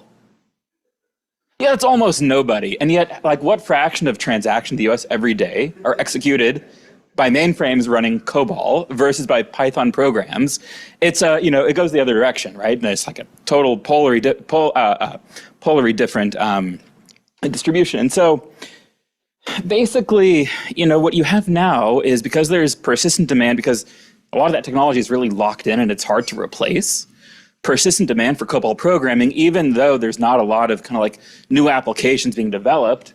And so you don't have as many young people entering that field, training up with that skill, but you have this old contingent of programmers who are aging out of the workforce, earning rents along the way. Like, if you're 60, 70 years old, you can consult and kind of like patch up old systems at very high consulting wages. And so this is all in service of making the case that, like, as technology makes certain skills obsolete for future generations, existing ones, as long as it's not fully obsolete and there's still some residual demand, may be able to earn some, what Kevin Lang calls obsolescence rents. There's a good paper that you might have seen, at least it helped shape my thinking around this. And this gets to Martine's comment then, because as I think about like what the impacts of technology are for folks that are at different stages of their career cycle, if you could, for example, separate those who are late in their careers versus early, there might be differential kind of like lifetime career value impacts. And they could go the other way, be stronger for older workers versus less strong. But the story I just told is more like actually impacts are positive for older workers. That's all just in service of motivating, kind of exploring that divide. Go ahead. Thank you. Very interesting paper. I was, as you were talking about this, I was thinking of auto workers, and particularly in a lot of these towns in Ohio and Pennsylvania, et cetera, where maybe, that job that they have is the highest paying job in town, and the next one down is quite a ways down. And so, they may have a situation where they could move within the automaker, but to a different place and all these things that might be very difficult for you to observe, given the nature of the data, or they might just get early retirement and some kind of severance, et cetera, which would be better off than the minimum wage job they'd get, if they re-entered the workforce. But maybe one of the things that you could do is look at those other jobs that are appearing, because you have of those postings and probably jobs that people are taking on in that geographic area, to get a sense of how thick the rest of the labor market is there. Go ahead, Christina. So I'm gonna pile in with this combination of question about AI and then also Dan's comment about age. So it's clear you've got, all sorts of fixed effects and you're looking at compositional changes, but I'm thinking back to some of David Otter's work on how we're seeing age-based differences in migration and where people are and how much of this is place-based. And this is linking to some results we found published last year in the Journal of Econometrics, that digitization has a very big age-based component. And there's a part of the career path where people benefit and they reap some of those returns of digitization, but towards the end of the career, that's not so obvious. And you could see that this would have just very, asymmetric implications. Robotization has a lot more to do with, matching of workers to physical work. Maybe that's showing up at a younger part of the distribution in sort of funky ways. But if we wanted to take this out of robots and think about AI and digitization, I think this age-based career trajectory and then age-based migration may be doing some interesting things that could be worth drilling into and not just trying to pull out with a fixed effect. All right, let's go to the other side.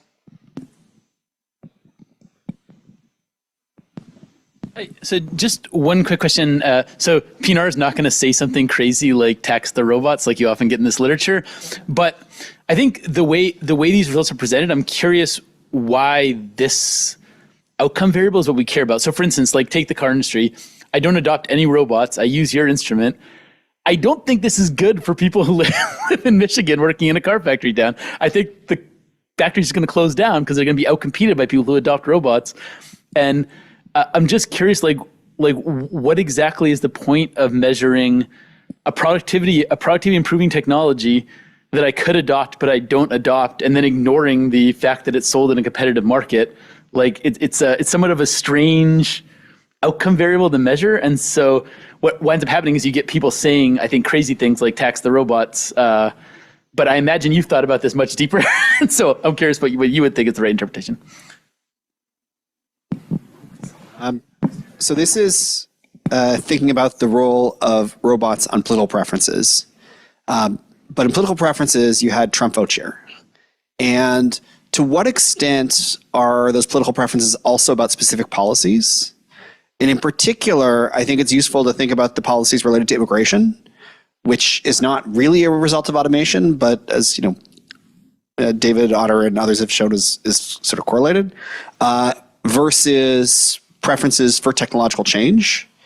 And then to Jason's initial comment, right? And how does that feed into how we think about the role of robots on the future of AI policy? Thank you. Very interesting paper. So I wonder if you thought about, the possibility that this might pick up effects of globalization. So, and whether there are ways to tease this apart. Although I do find that, you find that, legal is, one of the most affected profession, which is, really good. So actually, my question follows nicely on the past two questions, which is I've seen a lot of different papers that show effects like you showed on the election results, that like there's not this relationship with the Republican candidate in 08 and 012, and then boom, there is in 2016. And there's one in particular on like hostile sexism, like, and you just see like these kind of like big shifts like this. So I was curious to learn a little more about your thinking about the mechanism underlying this. That is, how is the presence of robots making a difference independent of all the other control variables that you've got in the model, and whether you really think this is kind of like an independent effect of robots, or this is just that like robots is another good way to tap into a kind of gestalt that favored Trump. Now, globalization is a good point. That might be one of them, but I don't know exactly what you have in the model as control variables. So I'd love to hear if it, like how you think about that mechanism, and whether more it's just part of like it's another indicator of something that he was able to tap into that previous candidates were not. So just a quick question. Maybe. Yes. Okay. Just a quick question on, I was really interested in looking at the spillovers towards, services, retail, and potentially due to demand. How much of that is due to migration, to sort of mobility of the workers, of the high quality workers, maybe going into those areas where there's opportunities for college investments and so on and so forth? My question, I think it builds on Kevin's question, which is, there's that study a couple of years ago, 2 or 3 years ago, maybe even 4, the Philippe Aguillon and Xavier and some others that showed the evidence from French manufacturing, and that automation increased employment and wages in French manufacturing. And so is there a straightforward way to reconcile that result with the one that you presented today?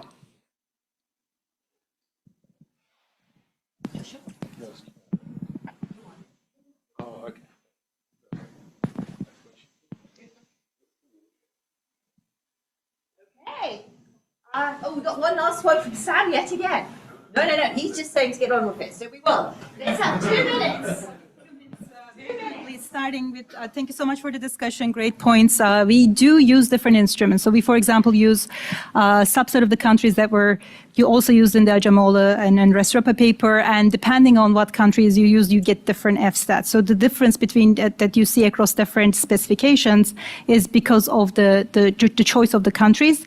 In fact, we chose to use the sort of more conservative F-stats, the lower F-stats. If we use the subset of countries that they've used, if we change those countries, we actually get much larger F-stats. That's why in some specifications we report the lower F-stats, but we actually have a whole set of like an appendix document that's not attached to this, which actually runs the same regressions with different countries and show higher F-stats. That's why some of the claims that we make might sound stronger, because we do also have versions of this with higher F-stats. But we do take the criticism. I'm going to resort to what Joshua said. Daron Ajamola knows everything. So hopefully this identification strategy is not completely empty, but we definitely take the criticism and we'll definitely do additional work on this one.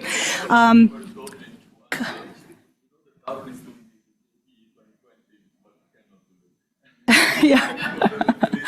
Yeah, so looking at definitely what Martin and Daniel said, we are actually doing exactly this right now. We're looking at different subpopulations, older, younger individuals, and how they are impacted. Of course, the reason why we didn't want to do it is once we start going into subsegments, we are going to get a lot more noise in our transition probability, and we did not want to do that. But now that we keep getting this request, we are going to do it.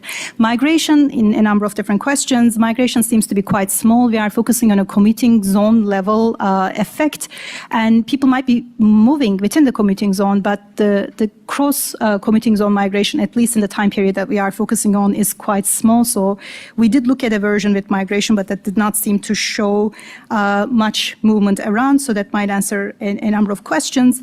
On Kevin's question, how do we deal with this? What do we do with this information? Daron is also someone who argues for taxing robots, but I don't know if, I mean, we can, of course, learn from this. Maybe it's about retraining, maybe it's about understanding the impacts on other industries and how we can potentially limit those. I'm not going to go, as you suggest, I'm not going to suggest taxing robots, but I think there might be other policy recommendations that we can make. About China shocks globalization, actually in the original, again, paper, Daron Ajamola and Resrapa, they do contrast the robotization or the adoption of robots against these essentially the exports, globalization. And they argue in that original paper that there isn't a direct correlation between the industries that do tend to show the adoption of exports and automation and robotization, and there doesn't seem to be even a mapping between the industries that are heavily capitalizing on IT growth. So as a result of some of those earlier discussions, we don't dive deeper into this because that's already been discussed quite a lot in the literature, but we do have regressions that actually control for the China shock. So just to separate that effect. More importantly, I think this is going back to also Joshua's question. In AJ's question, the French or European regulations about labor being able to of course, fire labor is very different than the US environment. So in that sense, there might be differences about the effects of automation that are going to look different in Europe versus United States. And one important final question, how do we contrast this against AI? I think two effects. One is AI is also a very large effect. I think we would expect automation, robotization to be a much more constrained, confined effect, and we find spillovers. With AI, I think there's going to be a similar effect. There will be a technology that's expected to impact one particular industry, but it's probably going to impact a lot of different industries, and therefore it's going to have these complex general equilibrium effects. On the other hand, I didn't go into the details, but we do a lot of heterogeneity analyses, and we find that automation, robotization was especially impacting lower skill individuals who are doing routine, non-cognitive work, individuals who are less than college educated and white in terms of racial effects too, that seem to also map with the voting patterns. I think the effects of AI will be probably more prominent on some of the other demographics of the society. So 2 comments on that one, but thank you so much for all the comments. Okay, wonderful, what a great start. We have a 15-minute break and we'll be back promptly.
very short break. We are now moving on to our next session. And over to Scott. All right, is this on? There we go. All right, thank you, Catherine. Thank you to the other organizers for putting the paper on today. Very excited to share with you Unpacking the Black Box, Regulating Algorithmic Decisions. This is together with Laura and Jan, and I am Scott. The central question in this paper is, how do we regulate an algorithm when the algorithm is potentially too complex to understand as a regulator? We're going to think about this through the lens of a principal-agent framework, where the regulator as usual is the principal, and the agent you can think of as someone like a consumer lender designing a credit score that the regulator may not be able to understand. We develop some other examples in the paper outside of consumer lending. We think about medical testing, we think about hiring, but I'll focus mostly on this consumer lending application today. So concretely, you could think of the agent using something like this complex neural net in order to make a decision about whom to approve for a loan. And the regulator seeing something like this SHAP summary of the behavior of the model, which is basically a local average of the importance of various features included in the model. Okay, so we've got our principal, we've got our agent. The agent's got this complex neural net. The principal is looking at the SHAP output. And what could the principal do in regulating the agent in a context like this? So one is just to restrict the agent to not even do this. Do something simple that the regulator can understand. Say, I want you to use 10 variable logit. And that's been a lot of practice for decades. We could also allow the agent to use this more complicated tool, but restrict the results of using the tool based on some simplifying explanations of what the tool does.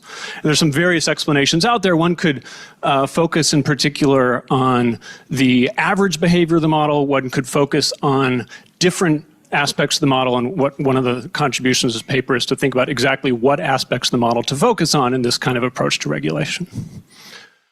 So how do we regulate complex algorithms? The punchline, which I'll develop over the next 20 minutes, is by targeting the source of misalignment between the principal and agent preferences. Great. So we connect with literature on fairness and discrimination in AI, finance, algorithmic explainability, mech design, and so on. For sake of time, I'll jump right in to think first about the model we build, then the empirical application. Okay, so at its heart, we've got an agent choosing an algorithm, little f hat, from a set of algorithms it's allowed to use, and the principal is going to decide what that set of potential algorithms is, script, cap script, f hat. The principal, though, because this is key, that can't go inspect what that algorithm actually is, the principal has kind of a funny way of deciding what script f is. Of course, they have different preferences, by the way. The way the principal chooses what that script f is to say these have to be a set of functions that can be explained using an explainer. I'll explain more what an explainer is, but it's basically a projection of this high dimensional model into a lower dimensional space.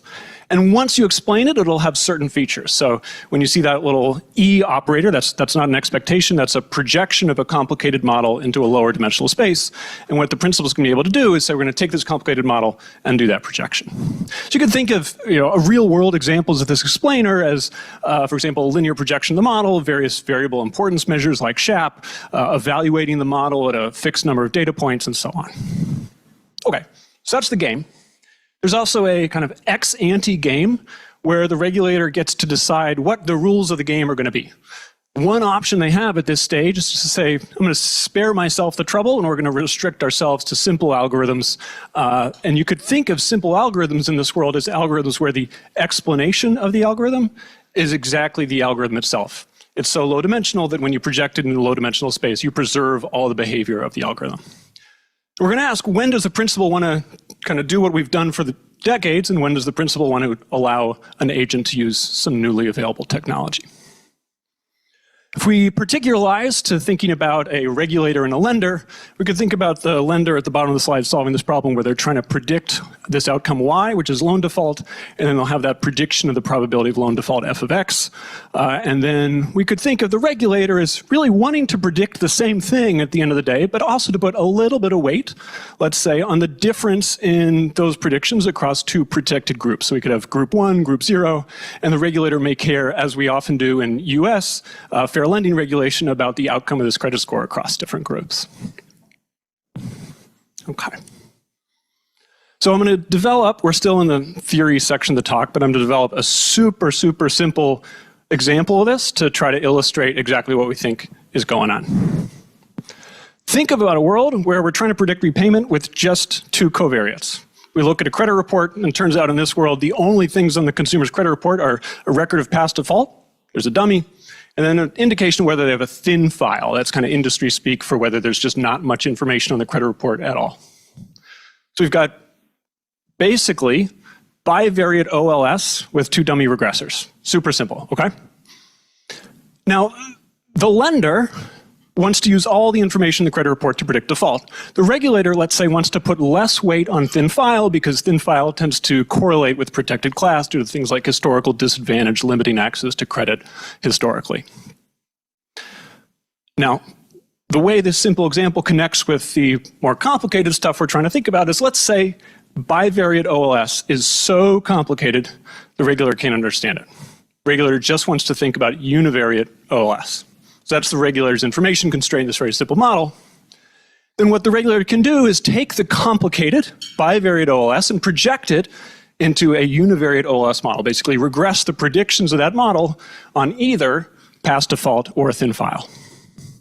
A way to think about this visually is, since these are just dummy regressors, the conditional expectation function is just four means, right? You can think of four means in that box. This is a 2x2 grid, depending on how those regressors take different values.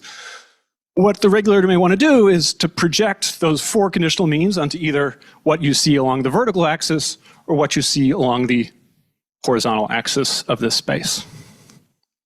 So what are different policy options available to a regulator in this very simple model? One is to just let the lender do whatever they want to do.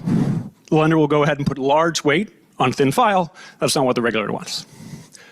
You could also restrict the lender to only use past default. And this is the regressor about which the regulator and the lender agree on how it should be used. And so the lender's not going to use that information in thin file. And this potentially comes at large cost about the availability, the ability to predict future default. Or we could do something in the middle. We could allow the lender to use both of these data points, but project the outcomes on one of these two covariates. Here's an example where we project on in practice, what we do here is we project on past default.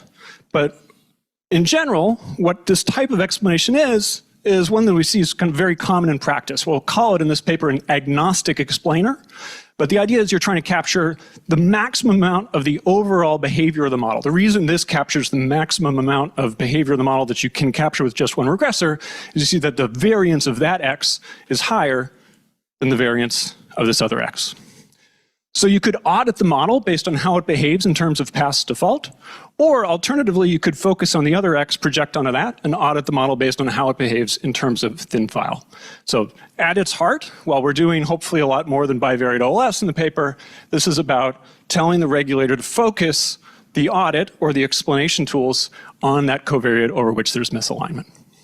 Okay, so we've got this simple example. How do we kind of get back to the more general framework we're trying to develop?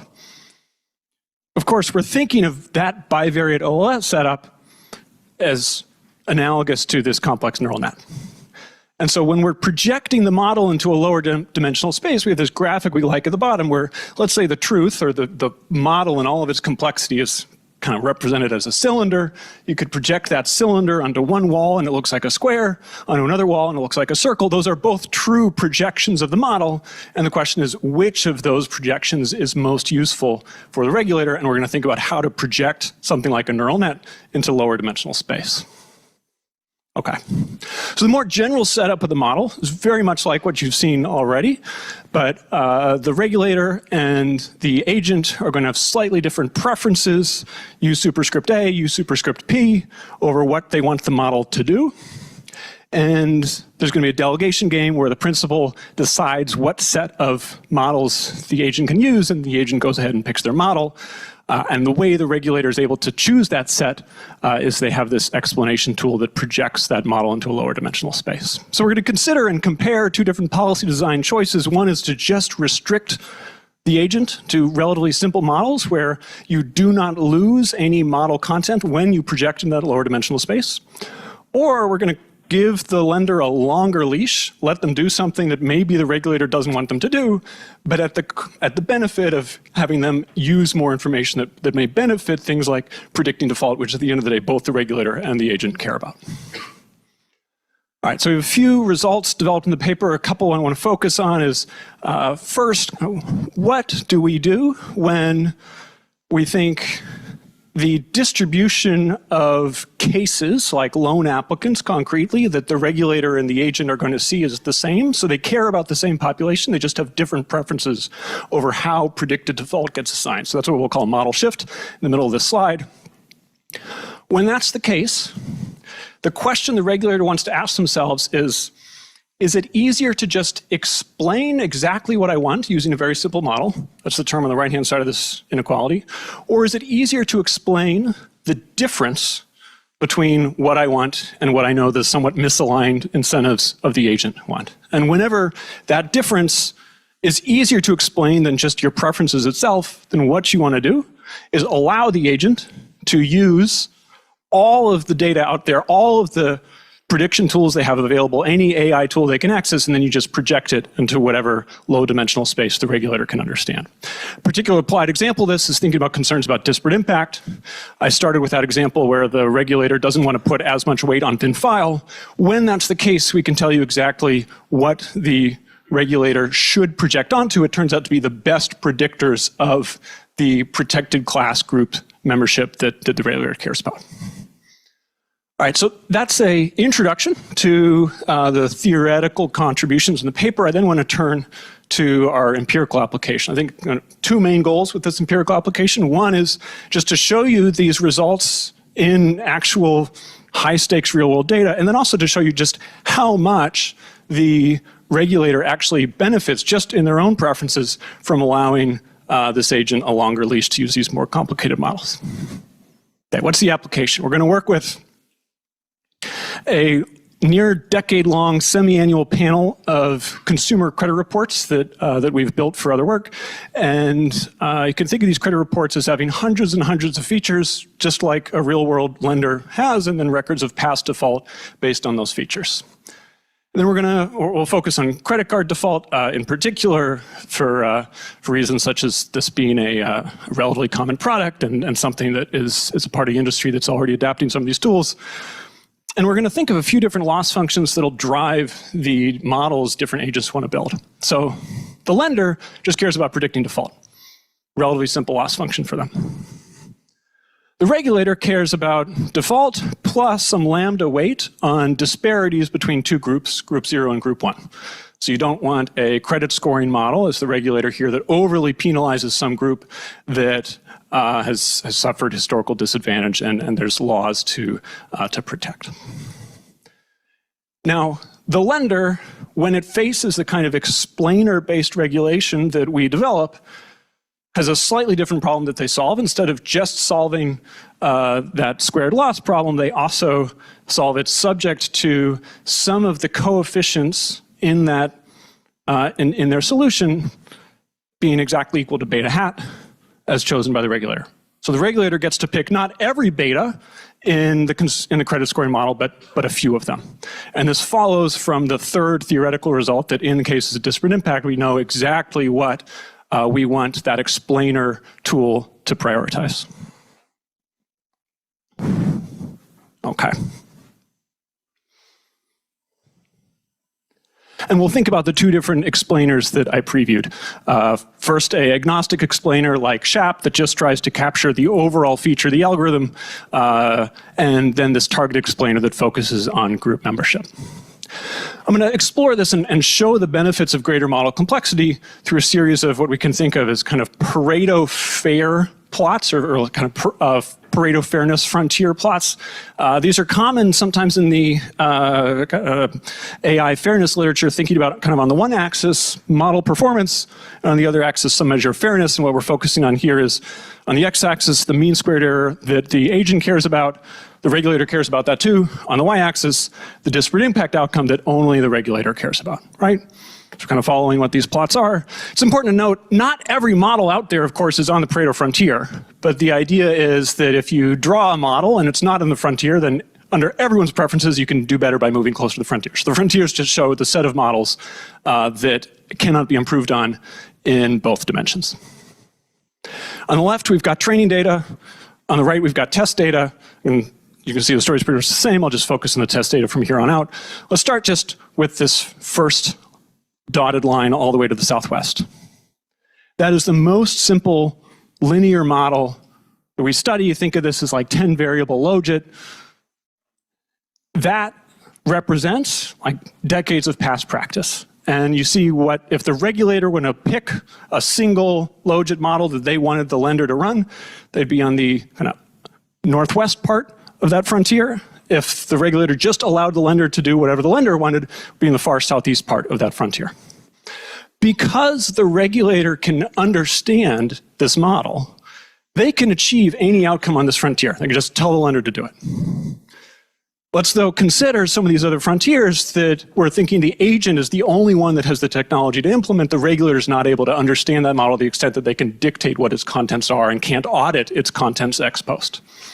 We have increasingly complex models going all the way out to the outer frontier. This is a complex XGBoost model that we'll focus on in the rest of the empirical application. You see that this Pareto dominates that simple model, but the regulator is not able to achieve any part of that frontier. In fact, they can only achieve one. All they can do is tell the lender, okay, go run this model, and then the lender goes to what's far in the southeast. That may not be what the regulator wants. Enter our results to think about how to better regulate an agent working on that frontier. We'll zoom in on that right plot on the test data. I'm just showing you that complex model frontier you've already seen. Let's compare that with the simple model frontier and think about where, using these explainer tools, the principle can get to. So what I'm going to show you now is a kind of modified outer Pareto frontier for the complex model, where we use the results in the paper to show what the regulator can restrict the lender to.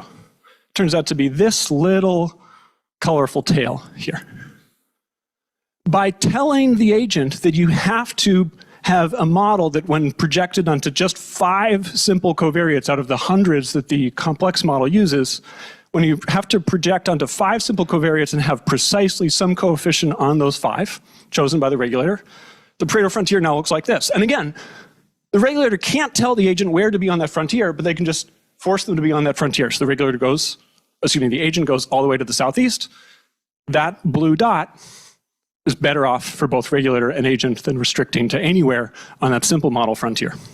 Now, that blue line, that little, what I call that little tail, is for a agnostic explainer, an explainer that does not focus on all of the sources of misalignment and just focuses on the average behavior of the model. If instead we have a targeted explainer that focuses on the sources of misalignment in terms of which covariates are chosen, we do even better. We have that little green tail there. You can have that green dot as second best. So we're not achieving first best in the sense of what we could achieve by the regulator actually being able to understand the model, but this is second best in terms of getting as close to that northwest regulator point on the outer frontier as we can get. Okay. So we have this disparate impact application in the paper. We also have a application to excessive risk-taking, kind of moral hazard by a financial institution that I'll skip for sake of time. And I want to close, summarize in terms of kind of a broader debate that I think this paper ties into, which is the question of when do we use input-based restrictions versus output-based tests to regulate consumer lending and related contexts. So there's a long-standing inclination to just regulate inputs. So in the US, we cannot have consumer lending models that directly use protected class as inputs. We also restrict inputs that are deemed kind of too correlated with protected class. Interestingly, one of those is education. So lenders come under scrutiny for using education as an input in underwriting, even though it's very predictive of default because of how it's correlated with protected class. So that's one very traditional source of regulation. Far in the opposite extreme is the idea that we're not going to regulate inputs at all, and we'll just regulate the outputs of the model. We'll say no matter what happens at the end of the day, you need 20% of your approved applicant pool to be members of some group, or in a hiring context, you need to make sure that whatever your applicant pool looked like this year, the hiring committee needs to hire at least one person from some group. Kind of very strict controls over the output of the model. In between both of these, you could think of, well, first what we study is, instead of regulating the inputs, just regulate the model itself by saying the model can use any inputs out there, but have a relatively finite number of them so that the regulator can understand them and exert some control over them. This comes at substantial cost, we find in our empirical example. What dominates this is allowing the lender to use the more complicated model, but using these explainer tools to regulate it appropriately. Now, the difference between the third and fourth examples in the slide is subtle, but you can think of it as, instead of mandating that, say, exactly one member or more of some group is included in the hiring pool and so on, you say, well, we're just going to study the model itself. And as we move towards more and more algorithmic decision-making, this has a nice advantage that we can actually audit the decision-making process itself as opposed to just the output of it. Okay, so to wrap up, what do we ask in this paper? We say, how do we regulate complex algorithms? And the key takeaway is we say, by targeting the source of misalignment. Thank you.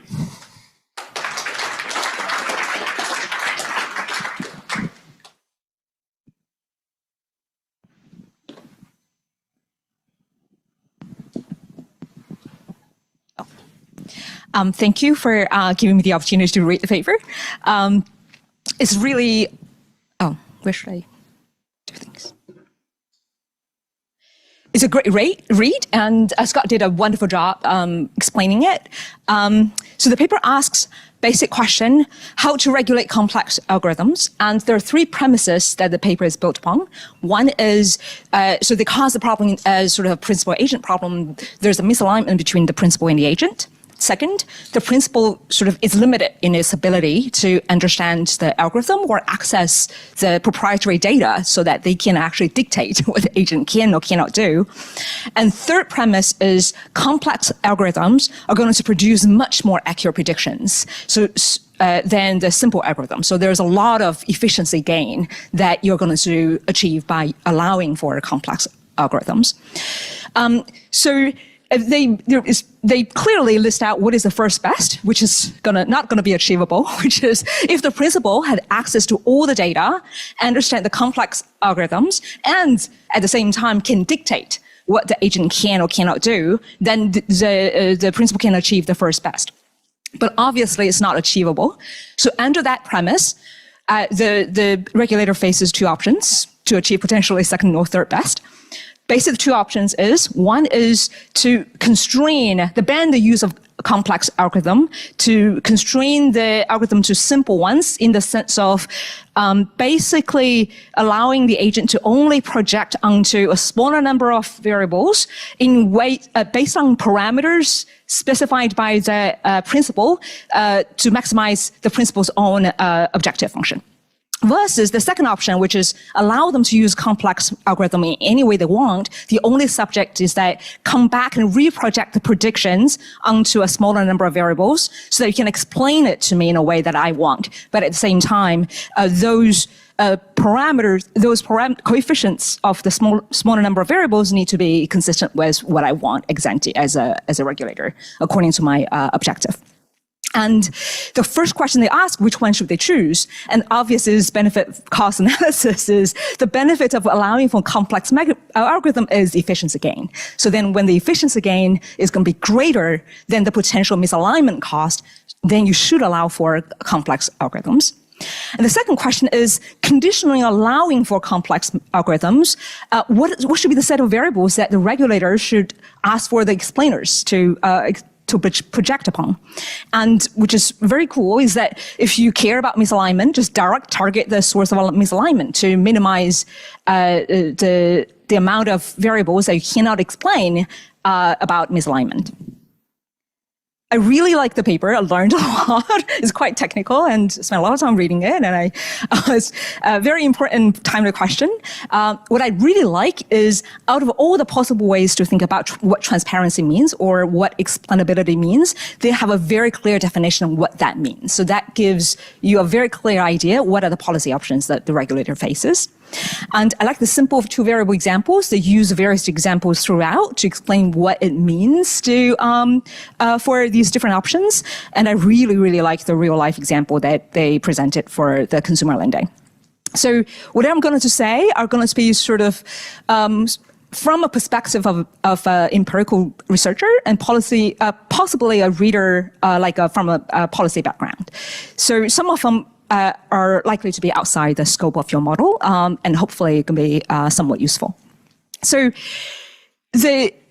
my general feeling reading the paper is that the principal seems to need to know still quite a bit about, say, the potential efficiency gains of using complex versus simple algorithms so that they can actually understand what the trade-offs really are. And second, they seem to still need to know a little bit about like what variable might explain the misalignment well between these two players. So this kind of knowledge may apply well to the empirical setting that Scott presents, consumer lending, that is relatively mature, relatively well regulated, and the regulator actually has access to quite wealth of data, but may not sort of apply very well to situations where sort of you have emerging sectors and technologies, and sort of you have monopoly firms that have all the access to data, and regulators have no idea or very little experience dealing with this kind of technology or firms. So in that situation, it might be useful to discuss a little bit of sort of how shall we even think about the problem in practice. For example, what data might the regulator have to start with? Maybe like how limited they are, how does that matter? How could the regulators figure out which variables they may want to use as the explainers, and which set of variables to start to request the firms with? Are there legal framework and pathways to allow regulators to actually do that? And how can the regulator learn through this sort of dynamic process? And from firms' perspective, here's a little bit of a sort of a non-market strategy perspective, is from firms' perspective, how collaborative do you want to be with the regulator, right? So you are the one that knows it all. What kind of data do you want to provide to the regulator to the extent that both prevent them to do dumb things so that they can regulate you from sort of using explainers that are not necessarily really efficient, and sort of to preempt sort of further stringent requests for data or further stringent regulations. So it's sort of the preemption perspective of collaboration from firms' perspective. And also the whole paper reminds me a little bit of the law and econ literature on rules versus standard. So in the paper, they call the first simple rule as ex ante ban of complex algorithms, and call the other one as ex post. But it's still quite ex ante in the sense of, as a regulator, I still have to know what coefficients require you to put on those explainer variables ex ante. It's not quite exposed in sort of many law and econ scholars think in terms of standards. So the way I understand it is, for example, so basically I wonder whether you can discuss or extend it to scenarios in which a little bit more exposed. For example, only allow firms to come and explain to me if something goes wrong, or some product's going to fail, or some consumers complain, and then but firms have to come to me and figure out how to explain it. And also probably sort of the way law and econ scholars think about it is the content of the law, the threshold is probably also a little bit ambiguous ex ante. And sort of the content of the law is given ex post as well based on the contextual information. Second comment is about sort of whether the simple algorithm is a little bit too easy a benchmark to defeat in some sense. So I really, really love the empirical implication. And you can see from the parental frontiers, the thing is that like, it very nicely illustrates that how much superior the complex algorithm really is relative to the simple algorithms, which is really nice to see in the real life data. But throughout the process, I actually wonder, I want to see more like simulations or examples where the simple algorithms are likely to be superior, so that you can have real tensions here in terms of the options from regulators face. But I'm a little bit hard pressed to think of sort of what are the sort of situations where simple algorithms are actually really going to be superior. Like in your example, if, for example, the regulator cares only about parity, not at all about efficiency, you can actually, in your example, to say simple algorithm is actually better. But I just don't think that's realistic either. I think it's just, in some sense, the simple algorithm, when you don't have someone designate projecting to specific simple algorithm that seem just like too much efficiency loss in some sense, like too simple a target. So I wonder whether sort of you want to discuss a little bit in terms of, say, like, to better motivate the tension, can you give us some real life examples of the regulator actually request the firms to specifically follow a particular symbol algorithms? Maybe it's easier to find that examples in firm setting, but it's hard pressed for me to think of examples in real life in the sort of policy setting. And the typical sort of policies that I'm aware of are a ban of use of certain data out of some fundamental principles of privacy, etc. But I haven't seen real life examples of regulator literally regulating you, hey, firm A, you have to use this particular coefficient on these set of 5 variables. Whether old style human decision making should be the benchmark versus the simple algorithms in a sense. Or simple algorithm 5 or 10 variables may be too simplistic to capture what the firms can achieve with sort of human decision making. Some other thoughts? Well, I'm not going to talk about it. So another thing that I felt is a little bit missing is the human decision making here in the entire paper. So one thing I wonder is that, like, sort of some of the tensions you talk about in the paper also apply to human decision making, right? Like some problems, human decision making can be also a black box that the principal cannot understand. So the exact same analysis may actually apply to human decision making regardless of whether AI or complex algorithm at all. So can you talk a little bit about why, what are the differences between complex algorithm versus human decision making, and why does that make your analysis even more relevant here versus human decision making? Thank you so much.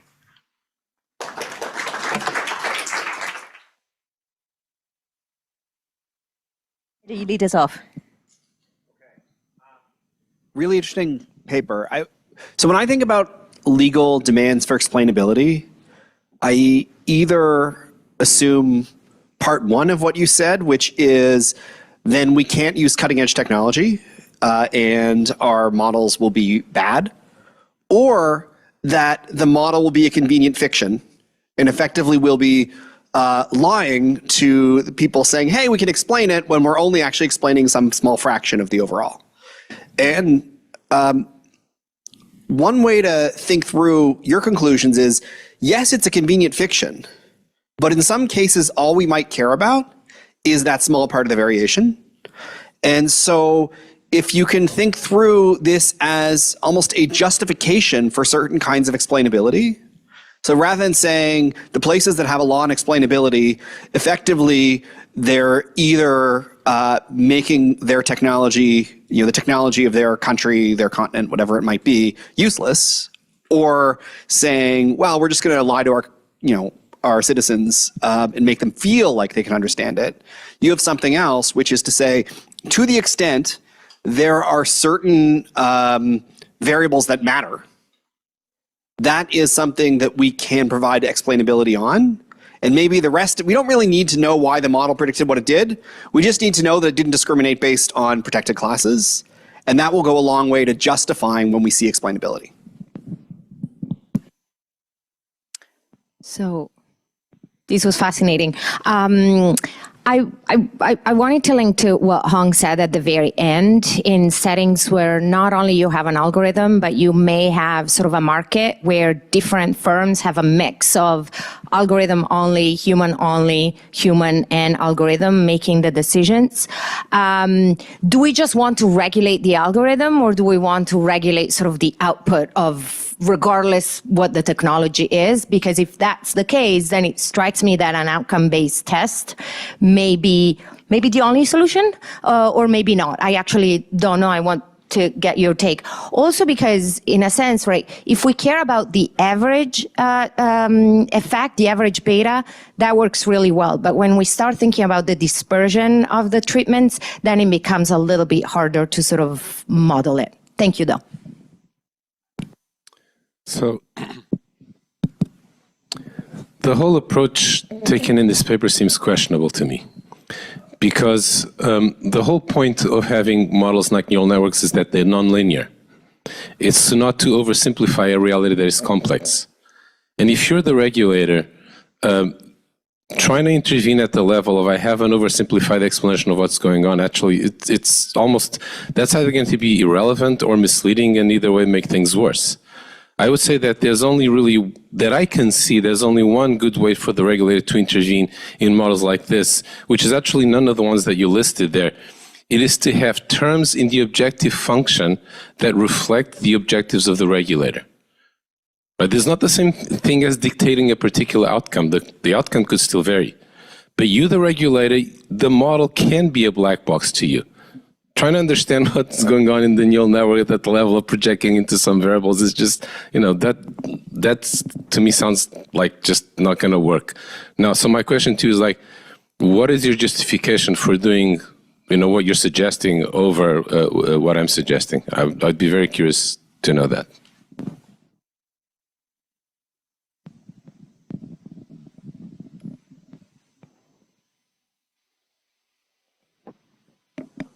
All right. I think Scott, we've got one more. Go ahead, Martin. Great stuff, Scott. Can I ask you a Chicago type question, even though you're in Chicago? Am I wrong in saying that, like, at the end, so if you're thinking about the protected classes example, is it true that the way I understood it is that essentially you're gonna make the predictions for the people, say, that have like thick files worse? So for instance, in those cases, they will have, they would have a low interest rate, but now they would have a higher interest rate. And then the people that have thin files would have a lower interest rate than they would have when the prediction was better. So essentially what's happening is that there's some sort of cross-subsidization at the optimum. And I guess my Chicago question is that I always thought that we economists didn't really like those type of cross subsidies in the context of like electricity or utilities in general. We see that in developing countries and they're terrible. So I guess my question is like, if you think here is a better idea than in those contexts, and why? Okay, Scott, take it away. You've got 2 minutes and a lot of provocative questions.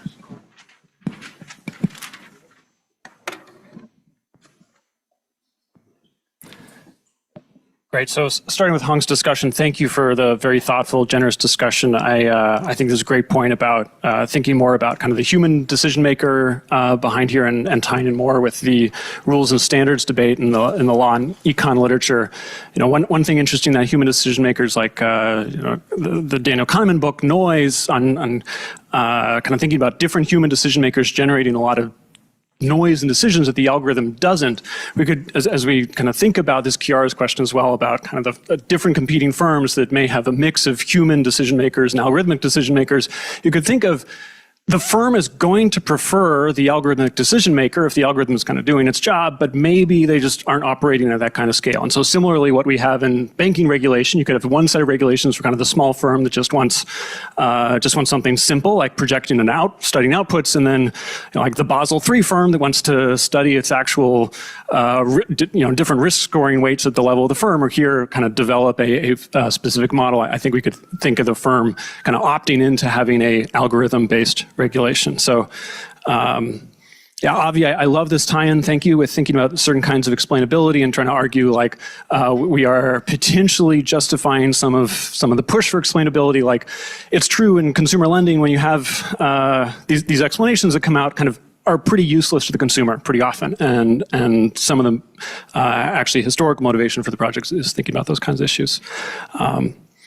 And then, so we have this great question, kind of why would we think of a non-linear model in these kind of linear model terms and where we're kind of projecting this low dimensional space? The only thing our principal needs to be able to do is basically lasso. Like take these 500 variables, look at the output of the model and kind of project onto those. And we think that, even if it's a bit of a lift for today's CFPB, we think is very much within the realm of feasibility. In contrast, in the US, we have about 10,000 different consumer lending institutions, and those are just brick and mortar ones, never mind who's online. Working with all of those 10,000 institutions to have, frequent enough audits to see what's actually in the objective function running on their computers, that is a much greater scale than current regulations are able to work with.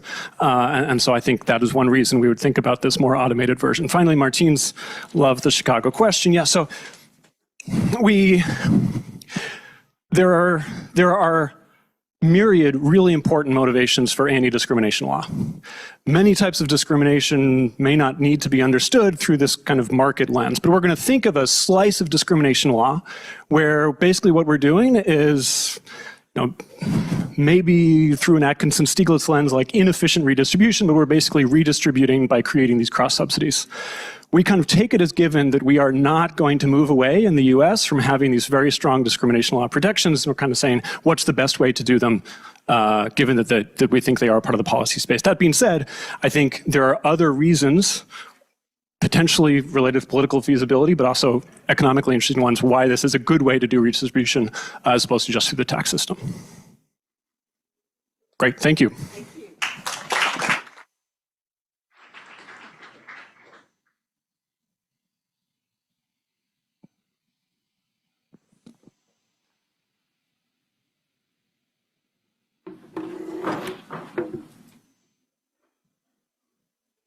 All right. Is this on? Yeah. It's on. All right, great. It's great to be here. My name's Steve Callender. I'm from Stanford University. This is my first time at the conference. Like Josh Tucker earlier, I'm one of the political scientists, political economists coming into AI very, very fresh, as in at noon today I started to get contact with AI. And so it's been great to see this engagement, and I'm very much looking forward to the rest of the conference. So I want to thank the organisers for not only putting my paper on the panel, but for taking the politics seriously here. I think the politics is very serious to any industry, but particularly to a new or innovative industry like AI. And so that's what I'm going to do. I'm going to have a model of regulating an innovative industry that has, I think, natural connections to what's happening in AI. All right, so what do we know about innovations? Well, innovations are great. They bring many benefits to society.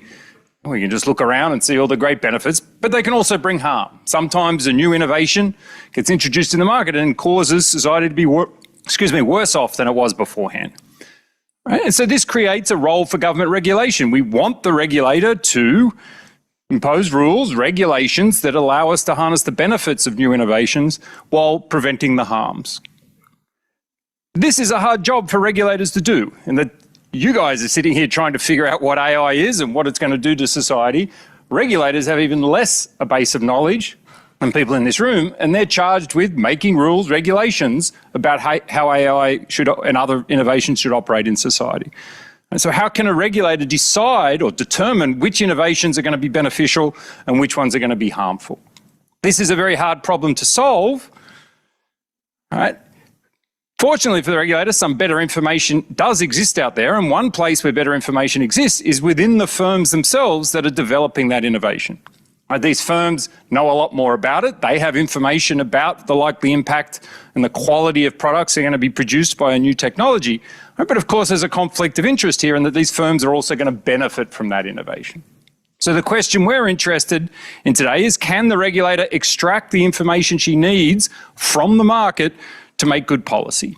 And to turn it around, put it into political science terms, will lobbying by the firms, will they be able to convey their information to the regulator in such a way that leads to good policy making for this industry? We're going to be particularly focused today on the effect of competition. How does competition in the market affect the answer to that question? In fact, we're going to really just focus our paper on this particular aspect of the problem. Does market competition, does a more competitive market affect the effectiveness of lobbying, and does market competition affect impact the effectiveness of policy making? All right. So I said I'm new to AI, but this is relevant to AI and what's happening. All right. So we can just look around and what's been happening in Washington, in Brussels, in Paris, in London, around the world, are the AI companies going to these legislatures, going to these policymakers and trying to lobby them to get regulations that are favourable to their particular industry, but also favourable to their particular business. This one headline kind of captures it. The AI firms often want regulation. It provides business certainty, but they certainly want regulations that are favourable to their particular business model. I teach MBAs in Silicon Valley. Most of my students, or if not all of them, thinks the government should stay away from innovation, should stay away from Silicon Valley. It's very striking and informative to them to see leaders like Sam Altman going to Washington explicitly trying to get regulation. All right, so this is OpenAI going to Washington, going to Paris and lobbying. They're not the only ones doing it. All right, Congress held hearings. Sam Altman came, but so did Elon Musk, so did Bill Gates, so did Google, so did Facebook, and so did Apple. They're competing in the marketplace for this new technology, but they're also lobbying separately in Congress and in other legislatures to try to get regulations. Right? And it's not much to think that these CEOs and these entrepreneurs are looking for regulations that are not just good for AI, but good for their particular company within this space. So what we do in this paper is we develop a model to study this policymaking problem. There's going to be a single regulator who must decide whether to approve a new technology or not.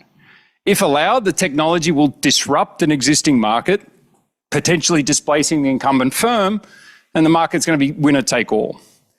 The firms, both the incumbent, who's in the market already, and the entrants possess better information about the likely impact of the innovation, and they're going to lobby the regulator through cheap talk for their favourite policy.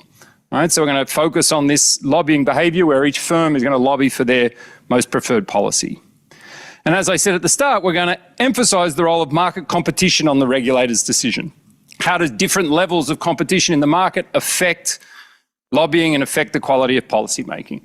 All right, and to focus on that, we're going to consider a regulator who is pro-innovation, right, but without regard for which firm captures the benefit. Right, so the interests of the market and the regulator are going to be aligned. Often when we have models of regulation, we've got a wedge there between what's good for society and what the regulator wants. We're going to align that, but we're not going to align the interest of the regulator with any particular firm. Right. What do we find? Well, usually when we add competition to markets, this leads to good outcomes. More competition improves outcomes. Our answer, our bottom line of this paper, is to find that the opposite is true when we're thinking about the regulation of an innovative market. We find that competition in the market is going to undermine the regulator's ability to extract the information she needs to make good policy. All right? And in fact, as the number of firms increases in the market and the potential benefit for the innovation goes up, the probability that the regulator approves the innovation is going to go down. And this is perhaps surprising in that as we add more firms, we're adding more sources of information for the regulator. The regulator now doesn't just listen to one firm, there's a whole bunch of firms who have information about the technology. But the more firms we have, the more firms lobbying, the less information gets through to the regulator. One way to think about this result is how it relates to Arrow's replacement effect. So Arrow has this lovely intuition from half a century ago about how a more competitive market basically is going to lead to more incentives to innovate.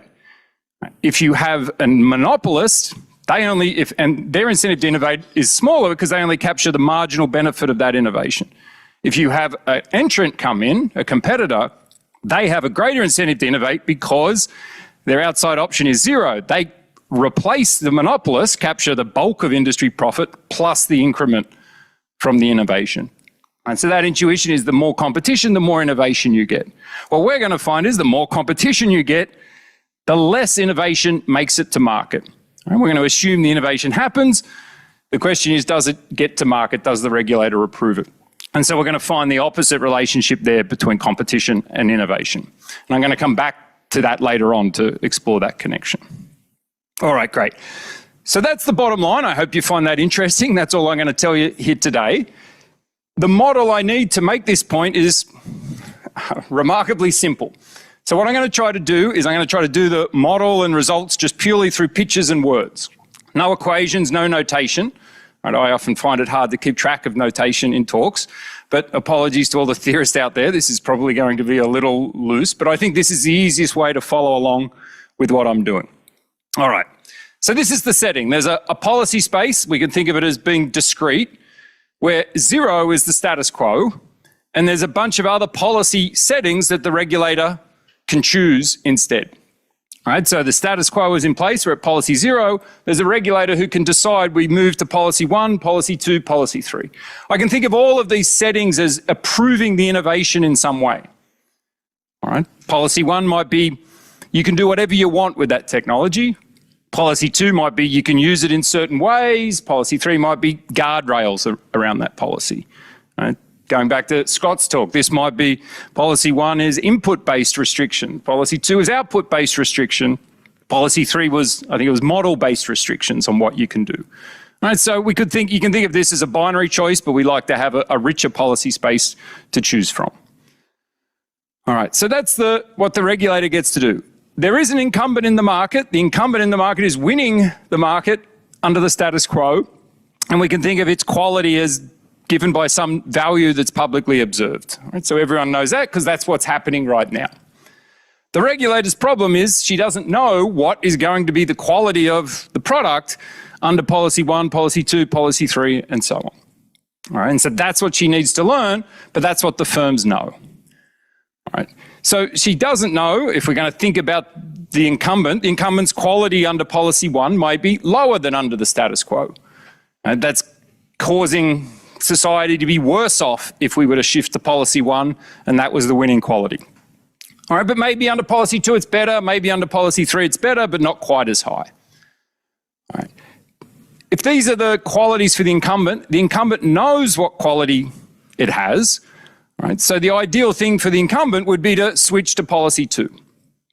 All right.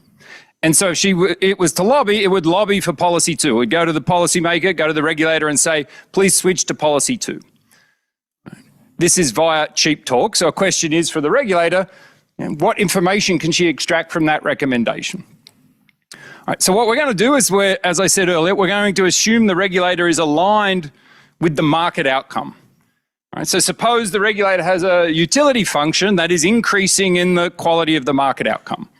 All right, I promised I'm not going to give you notation or equation, so there's not going to be a utility function, but all we need is that the regulator's utility is increasing in that market outcome. All right, what does she do? All right, well, given if we just have one firm in the market, one incumbent, that firm is a monopolist. The monopolist outcome is the market outcome. So the monopolist incentives, the monopolist outcomes are perfectly aligned with the regulator. All right. And so if the incumbent's profit is going to go up, that means the market outcome goes up. That's good for the regulator. And so her interests are aligned with the incumbent. Right, so that means is the regulator can listen to the incumbent. She can trust its advice. Right? So the incumbent comes along and says, change policy to policy 2. I can't prove the outcome of policy 2, but the regulator knows that the incumbent would never recommend a policy for which its quality went down. It must go up because the incumbent is currently getting the status quo. She says, great, I can trust you, I'm going to follow your advice. So if we only have a monopolist in the market, the incumbent, his interests are aligned with the regulator follows the incumbent's advice, right, and that's the outcome. All right. Given that's the situation, there's no competition, that's a good outcome for society. There's nothing wasted, that's efficient, right, in the sense that all beneficial innovations make it to market, and no harmful innovations are missed. All right, so that's what I meant by aligning the regulator with the market. All right, what happens now if we have competition? Well, these are the outcomes, say, or the qualities for the incumbent, but suppose we had an entrant who could come into the market under policy 2 and achieve a higher quality. All right. In that case, the incumbent wouldn't recommend policy 2, it would recommend policy 3. All right, that's not so bad. We get some benefit of the innovation, but not as much. All right, but if there was another entrant who was going to win under policy 3, right, the incumbent wouldn't recommend that. We'd stay at the status quo. All right, so what we're seeing now is once we have competition in the market, the incumbent's lobbying is conditional on whether it wins the market or not. All right, so now the incumbent is going to lobby for the policy with its highest quality and for which it wins the market. Right. So now, once we have competition in the market, the regulator's interests and the incumbent's interests are only partially aligned. Whenever the incumbent tells the regulator you should switch policy, right, the regulator knows the quality must go up, right, and so she can trust that advice. It's still the case that the incumbent is never going to recommend a policy that leads to a lower quality. Right? but the incumbent is going to hide good or some successful innovations from the regulator. It's not going to reveal those or recommend those if an entrant is going to win. All right. So once we start to add competition, the alignment with the incumbent and the regulator breaks down, and we're getting less information flow from the incumbent. All right. What about the entrants? There are a whole bunch of other entrants coming in, and we assume that the entrants know all of the quality distribution as well. Why can't the regulator turn to the entrants for advice? All right. Well, the brown entrant would recommend policy 2 and the blue entrant would recommend policy 3. And if that's their quality, that's great. The regulator says, fantastic, thanks for telling me, I want that quality. Right. But the problem for the regulator is that the entrant would also recommend policy 3, even if its winning quality was much lower. And so the problem in this model, very simple problem, is that the entrant recommends the policy with its highest quality and for which it wins the market, even if it causes harm. Right. And so consequently, the regulator is not aligned with the entrant. Right. And in fact, you go through the analysis in this model and more general models, and what you find is that the entrant's lobbying is essentially useless for the regulator. If an entrant lobbies for that policy, the regulator does learn that that firm must be the firm that's winning under that policy, but she learns nothing about the quality of the innovation.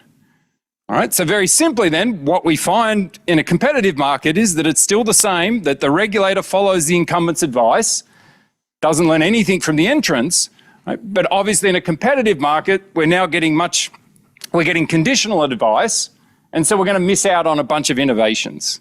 Right, so the equilibrium in a competitive market does not maximize the regulator or society's welfare, and we have these sins of admission where a lot of potentially, profitable innovations do not make it to market. And what you can think about is the comparative static. As the number of firms goes up, the chance that the incumbent is also the winner under the market is going down. And so the more competitive the market is, the less information that's getting through to the regulator and the less likely these innovations make it to market. So to come back to Arrow's intuition, all right, the logic, the models are different, but the sort of logic or the cause for the mechanism is the same. In Arrow, it was because the entrance outside option is 0, it has more incentive to innovate. And so that's why you get more innovation. In our model, it's precisely because the entrance outside option is 0 that the regulator can't trust it. And because the regulator can't trust the entrant, there's no information flowing to the regulator, it's not credible, right? And we get this blockage of innovation in the market where, because information is not flowing to the regulator, these innovations don't make it through. Very good. So that's a very, let me say one more thing. So what we're seeing in this model is there's a basic tension between competition and communication. Right? The more competition you have in the market, the less communication you're getting. Right? But the more competition you got in the market, the better the quality of the winning innovation. Right? So how do we balance these things out? Well, suppose we let the regulator choose. What we find is that the regulator would choose, in most setups, that they would choose monopoly. All right? They would say, well, we can't get any communication, so we're better off just shutting down competition and awarding and blocking entrance altogether. All right. And so what this corollary is telling us is that the best thing for the regulator, and if we think the regulator represents society, the best thing for the regulator, right, is to protect the incumbent from market competition. Right? But instead of protecting the incumbent against the public interests, it's not capture, it's not corruption, the regulator would be protecting the incumbent for the public interest, because only by protecting the incumbent can we get information flow happening. All right, so that's a very elementary, basic result. What we do in the second half of the paper is to ask, well, what can be done? All right, one thing you can do is, like I just said, shut down competition altogether. But that obviously comes with a cost. You're losing the efficiency of having more and more innovators. You could also get rid of the regulator, right, and just let the firms do whatever they want and have as much competition as you want, but that's obviously problematic. So what we do is we try to think about what kind of market and political designs can extract the information from the market to sort of get us a better middle ground outcome. And to do that, we pursue 3 approaches. We basically ask, can the incumbent be induced to reveal its information more often? Can the incumbent's information be made less important? And can the incumbent's information be changed? All right. because I've only got about a minute and a half to go, what I'm going to do is just tell you about this one effect, or about how can we induce the incumbent to reveal its information more often. All right, so let me give you this picture, because I like doing things in pictures. So in this picture, the incumbent would recommend the status quo in the baseline model. All right. But if we did switch to policy 3, the incumbent would get extra profit. All right, its quality would go up. Its problem is, I shouldn't say it would get extra profit. Its quality would go up, but it would be disrupted by the entrant. All right. So one possible intervention is to say to the incumbent, maybe we should grant you monopoly protection for a period of time, not forever, but for a certain period of time. All right, and so the question is, might the incumbent prefer the extra profit of policy 3, even though it will eventually be disrupted by the entrant? All right. And so what I think the intuition is pretty clear here. What we can do is we can start playing with this limited amount of monopoly protection to get the entrant to get the incumbent to reveal its information, so we can switch to a better policy, even though after that limited period of time, the entrant gets disrupted. All right, so I can give you a result on that. You might be thinking the intuition for this seems familiar. I give one firm a limited period of market power. All right, that's the logic of patents. All right, I give an innovator a period of market power to reward them for innovation. Right, but what I'm suggesting is we can use this logic of patents with a twist, in that we're not rewarding the most innovative firm and with market protection, we're rewarding the firm that's blocking the innovation from coming to market to get them to reveal their information to the regulator, so that we can remove that blockage and let the true innovators come into the market and win thereafter. All right, so very good. I think that's one intervention we can go with. There's a couple others in the paper, and I think there's a lot more we can think about. But I'm going to be out of time, so I've got a couple more pictures, but let me just wrap up. So kind of coming from the political economy, political science perspective, I think it's great. We always think of, or economists usually think of policy, how do we set a policy and how does that shape a market? Coming from political science, political economy perspective, the causality goes the other way. How does the competition in the market affect what happens in the political domain? And a bunch of work I've been doing has been trying to explore that connection more generally. I think it's an important one, and I think it's great that we're here talking about AI and thinking about that interaction with policy making more generally.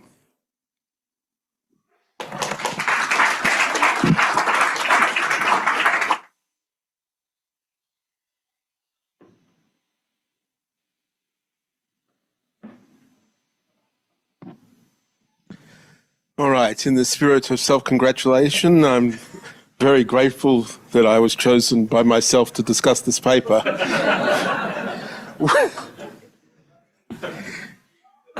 So this was a bit provocative. You know, I couldn't help, because I read the paper, I couldn't help but sitting here thinking, my goodness, is Steve Callender going to make a lot of money? Because I've never seen a more calibrated argument for the incumbents in my friggin' life. So it probably behooves us to work out where this is coming from. So, but let me start with the broader issue, which is basically, where do the regulators actually obtain the information they need to regulate? And this is a critical issue with AI, which is why this paper is for sure needed in this conference. You know, the discussion on the regulation of AI is focused on ex ante versus ex post regulation. Doron and his co-authors believe very much we should intervene now to prevent AI from doing things and going too quickly. I've been fairly vocal in saying that doesn't necessarily make sense. But the arguments hinge on where the information's coming from. In Doron's work, it's all coming from the ability of scientists in the lab to distill what the potential harms of AI are and make a decision and inform regulators that way. In my work, I sort of say, you can't really work about all these harms without actually putting it into the marketplace. So there's going to be a little bit of harm, and the question is, can we scale back from it afterwards? And so it's an issue of where the information's coming from. Now, this paper is squarely in, okay, suppose that we have some of this information, you know, how should the regulators use it in terms of who's delivering it? And why that's important is this book essentially going around called Situational Awareness. And it's written by based near as I can tell, a teenager. No, but someone who was unbelievably skilled in economics as a teenager, who's worked for OpenAI and left it. But the basic idea is there are maybe 100 people in the world who actually know what is going to happen with respect to AI, both good and bad, over the next 3 to 5 years.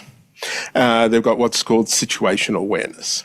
And so in order to make any decisions, for instance, policy decisions, we have to know what those people know. We have to have that communicated in a credible manner. Of course, most of those people, almost by definition, have some vested interest one way or the other in this, in the regulatory outcomes. So this is a conundrum, right? Which is basically what this paper is talking about. And this is coming up, as Steve already mentioned, is we're getting a whole lot of information and things coming from interested parties, and sometimes they're, a little bit odd. In terms of how they're going on. And this was just the ones from the California bill that I could extract. Incumbents, entrants, other people all making all sorts of assertions that don't necessarily reveal exactly what is known as separate from their interests in doing these things. So this paper basically asks, when should the regulators listen to incumbents as opposed to entrants in order to think about whether they're going to block or approve a new technology or regulate somewhere in between? And this is not a new topic. Incumbents have already known about this. They've engaged in a lot of lobbying over time, and the past literature has highlighted a number of effects in that. One is that incumbents may have more resources to invest in costly lobbying. The entrants don't have it. The incumbents are interested perhaps in regulations that will raise rivals' costs, especially for rivals with limited resources. So if you see Sam Altman going around saying, we can have some regulation on OpenAI, maybe it's to slow down the entrants. It could be one thing you think about. The other is that, there's an issue that startups are just too loose with safety relative to incumbents who have a brand to protect. And we see a lot of that effect going on. Half the reason we haven't seen a lot of the AI innovations released into the marketplace is because they're coming from incumbents who are worried about brands, and they're putting their own regulations, in effect, into effect. So this paper says that the new twist, very much related to the economics of innovation, is the incumbents don't want to be disrupted and will use regulation to stop that. This is not a new idea to incumbents, but it's actually not been really explored in the literature before, which is what's important about this paper. But we've always thought, incumbents don't want that. I once talked to an incumbent about 30 years ago, when I was just starting out, some billionaire in Australia at some dinner I was at, and I explained that, incumbents like monopoly more than competition, and he goes, monopoly is better than competition. We already knew that. You silly boy. Anyway, so what's going on in this model, though? Okay, so we've got parties. We've got party. They send a signal. There's conditions under which they send the signal. There's some errors in the way that signal is, what that signal is conveying, and then there's a response from the regulator. So we've got the parties are the incumbent, or we've got startups, essentially. And I say startups rather than entrant because it's very important that they don't have any stake previously in the industry. The signal is either say yes or no to whether they want this thing. In the model, there's a bit of a thing about you can just say yes, and if you know, you don't say anything, but that's not a critical part. Rather than going through the nice pictures, which were very useful, by the way, in this presentation, when is the incumbent going to want the innovation to occur? It's when they've got the better innovation, when their innovation is better than everybody else's, and also is better than the status quo. And if they don't have that, they will not want to approve the innovation. For the startups, when are they going to want the innovation? They're going to want the innovation if some startup is going to want the innovation if the highest value of those startups is greater than the incumbent innovation. So you'll get some startup coming in signaling. Otherwise you won't. And one of the errors, well, as already pointed out, the error for the incumbent is a sin of omission, is that sometimes they are going to want to block innovations that would be valuable for society. For the entrants, sometimes they're going to want to push for deregulation, lack of regulation, when it wouldn't be in the interests of society to have that happen necessarily. And so regulators' response, and this is the interesting thing, depends on the default. And why am I going through this? I'm going through this so you can understand what it is about competition that is causing all of these effects. And the depends on default thing really matters. Because defaults, as we've shown in other aspects of artificial intelligence, matter for what, signals do, okay? So for instance, if you're a regulator, you might be a regulator who's decided this is unlikely to be a good innovation. And so you're looking for information to change your mind, to convince you for sure it's going to be not harmful. Or you might be a regulator that's extremely pro-innovation and ready for it and optimistic about it. And so the only time you're going to block an innovation if you're pretty assured that it's going to be a problem. So why do defaults matter? Well, as with all of these papers, the key thing in the paper falls.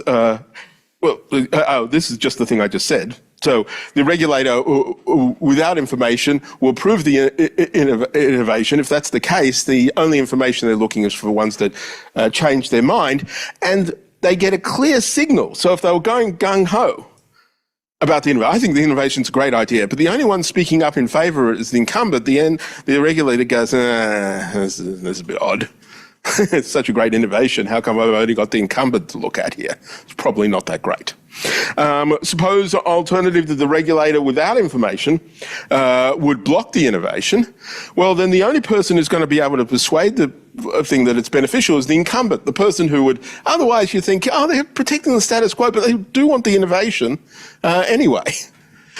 So the key issue is what drives whether the regulator is predisposed to approve the innovation without any further information or not. Okay? Well, in this case, the defaults are driven by competition. And this falls right into the subtly placed lemma 1. The thing that you're supposed to skip over, but it's all there. Okay?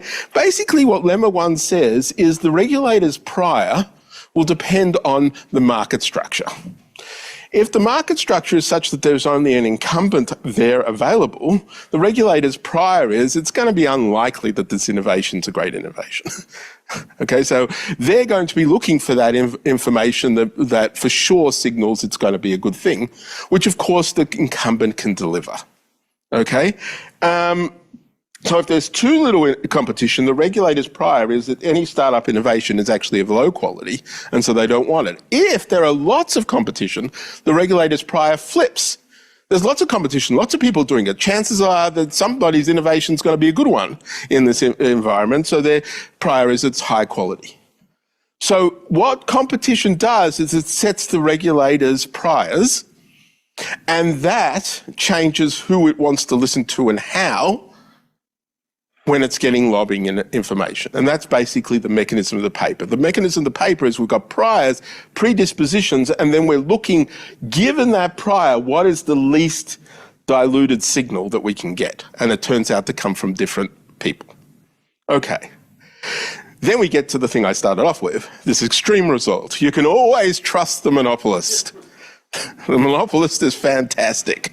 And I can't tell you, I mean, you're going to have to play this back on YouTube, but it's like a poster child of what monopolists have. We've been trying to argue this all along. We are so good. We are so good. All we care about is the safety of the market. All we care about is the stuff, and you've got these entrants, that is competition, coming in and making it hard for the regulator. It's so hard. It's so much easier to get one dimension. And I do say this in jest, except that's exactly what you're saying. Okay? So why can you always trust the monopolist? Because the paper assumes that low quality innovations have harmful externalities. It's not necessary for the paper. It wasn't in the presentation as a result of it. But that's part of the issue going on here. The status quo has some sort of medium quality to it. Okay, it's not harmful, it's fine. And we know people like this. It needs change. It's fine, okay?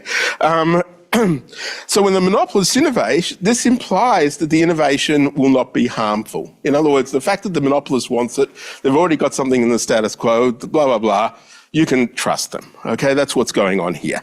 And so this leads to this conclusion that competition dilutes the signal to the regulator from interested parties, for which this paper, and I'm going to say unforgivably, argues for structural change in the industry or keeping on a monopoly, which I guess this is the political dark side of Steve as opposed to the economics bright side of Steve that has led him to this sort of thing.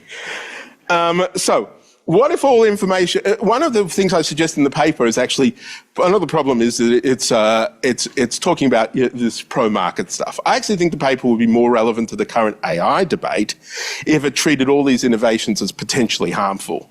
And then if you got the new technology would only be optimal in a certain amount of sense. In other words, you couldn't trust the incumbent. Because they might have an interest in promoting a harmful technology.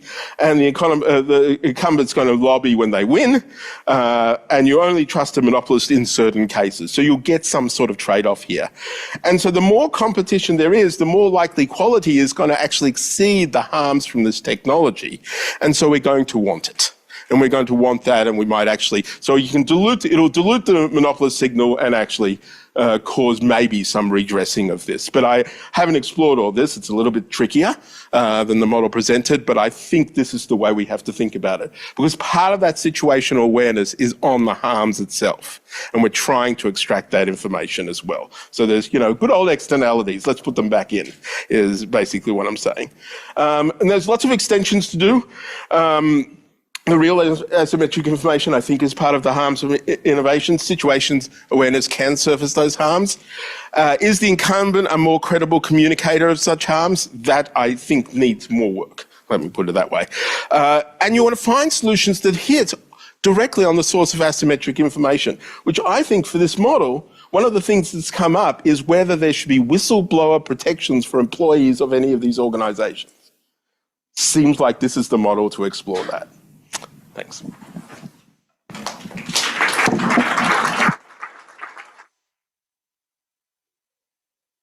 Questions. Let's start with you. Fascinating paper. So I have a number of questions. So the first is in terms of mechanisms that might undo this trust the regulator result.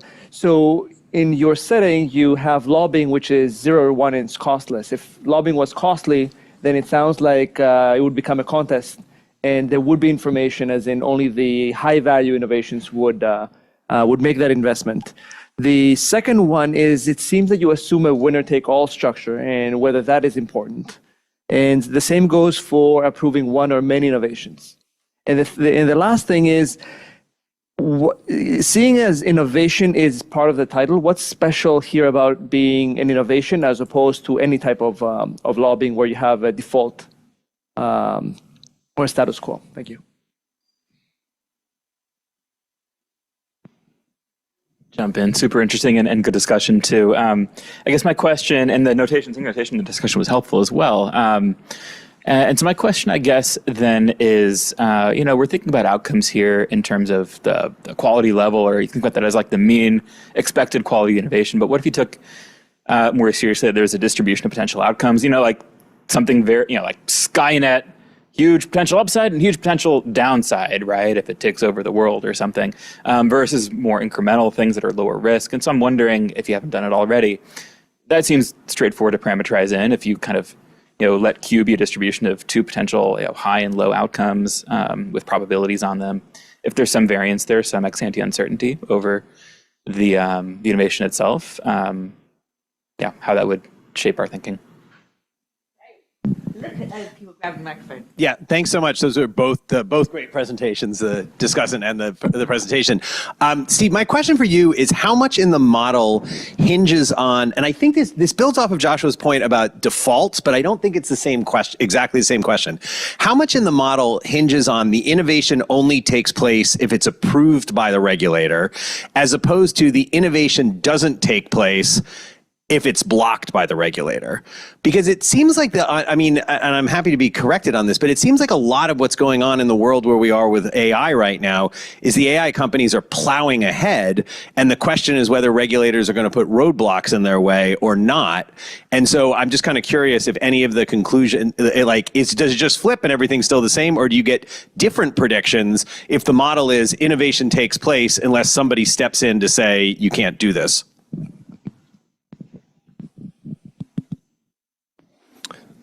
Very interesting paper. My question is, how does this apply specifically to generative AI and to the likes of OpenAI and Google? Also, a side comment to something Joshua said. He said that there's maybe 100 people in the world who understand how AI is going to play out over the next 5 years. I think a more accurate estimate of that is 0.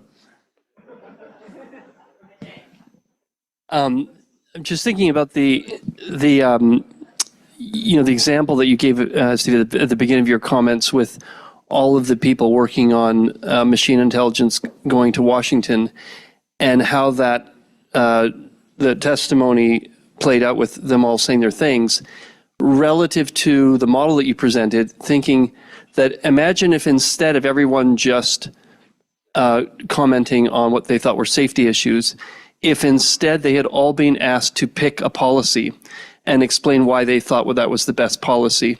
The regulators would have interpreted that everyone, if Elon picked one and Sam picked a different one and Satya picked a different one, the regulator would know that each one is arguing for their policy, in their own best interest for whatever reason their company preferred that policy.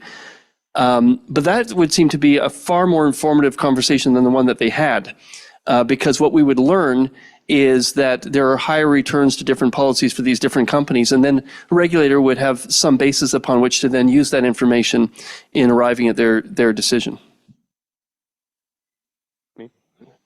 So, great stuff, Steve. Is it on? No. There? Yeah. So I love, arguments that are provocative and carefully spelled out, and this fits the bill. And so I think the only thing to be discussed is like some of the assumptions, and I guess one assumption that to me was a bit troubling, and is that, so this relies on either the incumbents or the people working in those firms, or in any of the firms, having actually more information or understanding better, like what are the potential harms, let's say in that example, and I am not sure that is true. In that, like, I'll give you an example. So I think a lot of people here have been in the Asilomar conference. And in that conference, the theme was, what if we succeed? And people were asked to make predictions about what would happen in 10 years to different outcomes. There was a poll that was made in that conference with a lot of people from the industry, I should say, and about what would happen in, say, 10, 15 years to GDP, something that we know how to forecast pretty well. And I can tell you the insane answers that we got, people predicting, people from the industry predicting that AI would raise GDP by 100% over 10 years. Like that was the range of answers. And per year. Right. Per year. Okay.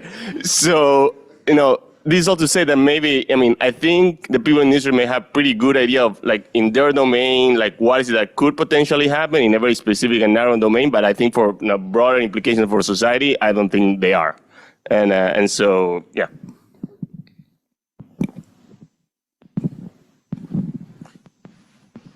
Great. Thanks.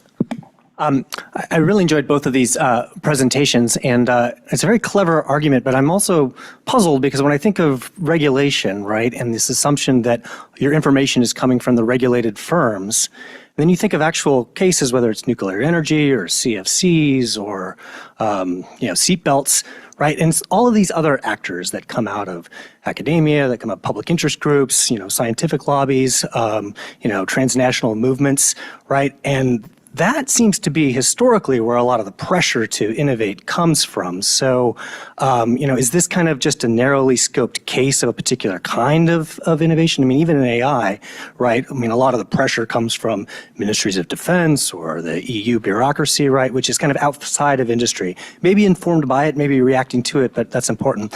And my second question is just kind of on the political science angle is like, how do you square this with bureaucratic politics models that suggest pretty strongly that, more agencies are good for informing the principles about what's going on. And maybe this is related because those models suggest that when you have organizations that have different interests, right, they will compete to, penetrate the veil of secrecy. So maybe we're not just talking about a bunch of industrial operators that basically have the same interest in profit and market share. What we're actually talking about is an ecosystem of lots of different actors with different interests, and that's where the actual kind of information is coming from.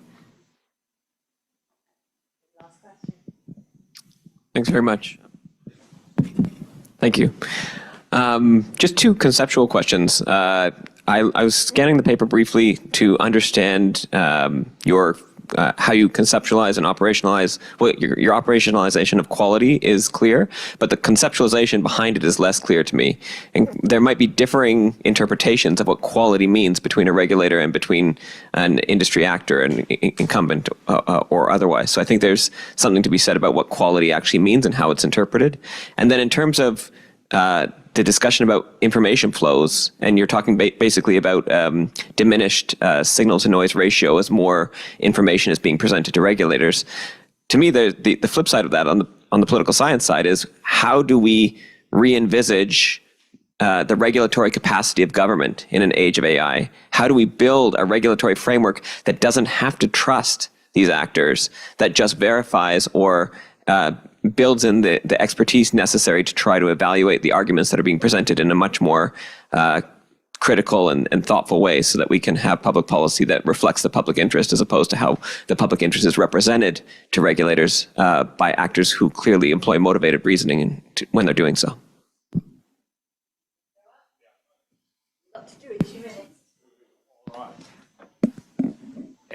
Excellent. Well, thank you, Joshua, for the excellent discussion. A lot of good stuff in there. I appreciate it. I'm not sure about the characterization. I do have my political science, my economics side, but which side's the dark, which side's the light? I am not so sure. I want to say something about like this incumbents and always telling us, we have the interests of the consumer at heart, we have the market interest at heart. They always do that. Right? That's what they do. They're speaking their book. They want the regulator to do what they want. The entrants want to do exactly the same thing. All right? And I would wonder when I listen to startups and entrepreneurs, the possibility that they're all just lying to you, when they say that it's going to increase GDP 100%. They're going to do all these wonderful things because they want it to be approved. Right? And so the point of the paper is to say, even giving me a regulator who's not corrupt, who's not captured, who's not bribed, why do they listen to the incumbent over the entrants? All right? It's a very basic point, but that's what we're trying to focus on. I think the point about whistleblowers is great. So we do a few extensions in the paper to try to design markets and politics to extract this information. But the broader enterprise is exactly that. How can we extract information? So I think whistleblowers is a great example of that.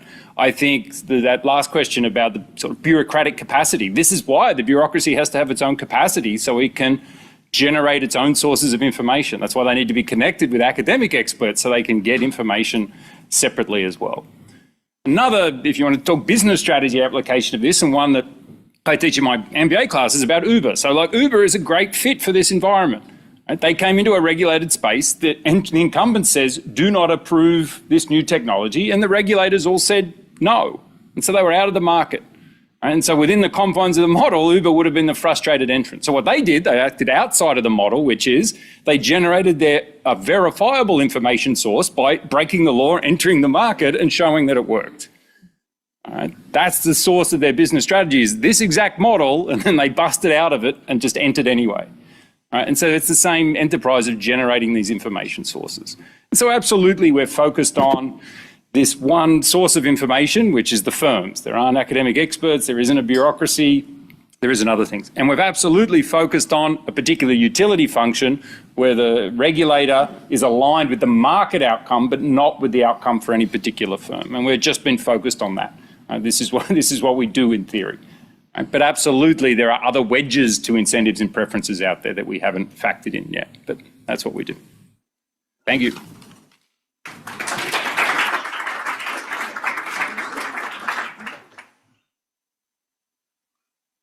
Okay, we have another 15-minute break. Let's be rapid. Get to that coffee.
And standing between you and alcohol, so we are going to get going. This is a really interesting panel because it is not the usual one in a panel on the economics of AI. It is about the relationship between China and the United States and AI. There is disagreement among our two discussants and our paper giver. There's a big question that they are asking. Is the relationship between China and the United States is the most important site of competition for the next 10 years AI? If it is, do we have the right metrics? There's a lot of disagreement.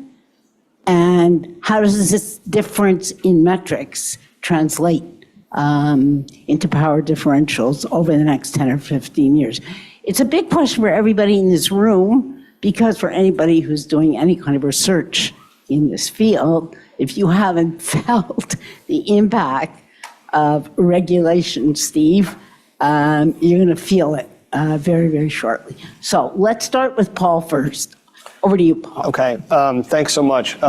Great to see everyone. Thanks for having me here. So I'll try to keep my remarks very short so that we can have time for a robust discussion. What I want to do is walk through some of the arguments in the paper that really draw on a component of arguments in my recent book last year called Four Battlegrounds, Power in the Age of Artificial Intelligence.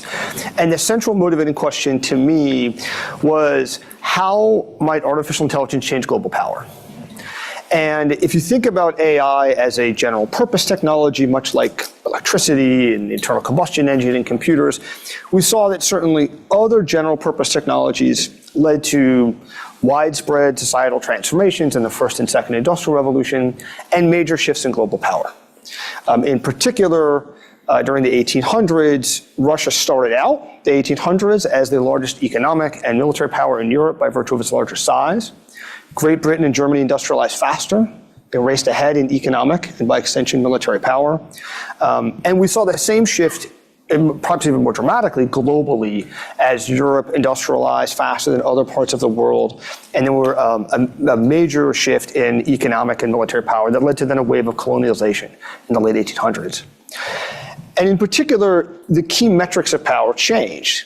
And so to measure national power, there's something like 70 different indices of people attempting to measure national power. But in the industrial age, they rely on various metrics like coal and steel production and manufacturing capacity and productivity. And oil becomes a geostrategic resource that countries are willing to go to war over. So what is that in an age of AI? What are the things that we should care about that are the key inputs into national AI power? And I'll walk through a couple key things very, very briefly. I think it's challenging because this is a moving target, because what AI is a moving target. And so the field is moving very, very quickly. The types of actual artifacts, the pieces of software that people are building today are different than they were, say, 10 years ago. It's going to continue to evolve. I think we could look at some trend lines and maybe make some estimations, but there are places we are already seeing some inflection points that might change the value of some of these different inputs into AI power. So for the machine learning systems that are dominating right now a good bulk of AI progress, you see three key technical inputs: algorithms, data, and computing hardware. Now, when you think about competitive advantage in each of these spaces, algorithms have historically at least been an area that's difficult to get a competitive advantage in, because the computer science field has been, at least up until very recently, very open, with publications released online and shared openly, and so algorithms spread very widely. Now that is starting to change, that we're seeing the leading labs are becoming much more restrictive in the information that they share. And so that could be an area where in the future we start to see significant areas of competitive advantage if companies are successful in not publishing and in cracking down on movement of people, right? Because if you have researchers who then have that knowledge in their heads and they move to other countries or other firms, you could see a proliferation of some of that information. But historically, it's been a difficult way to get an area of competitive advantage. Data, I'll talk about this particularly in the US-China context. I'm from Washington, from a think tank focused on national security, Washington, and people have been obsessed for the last really 6 or 7 years about the US-China competition in AI. And so how did the US and Canada kind of stack up on these? Well, in data is really essential for AI systems. Machine learning systems are trained on massive amounts of data. Current large language models are trained on something like on the order of trillions of words. So huge, huge data sets.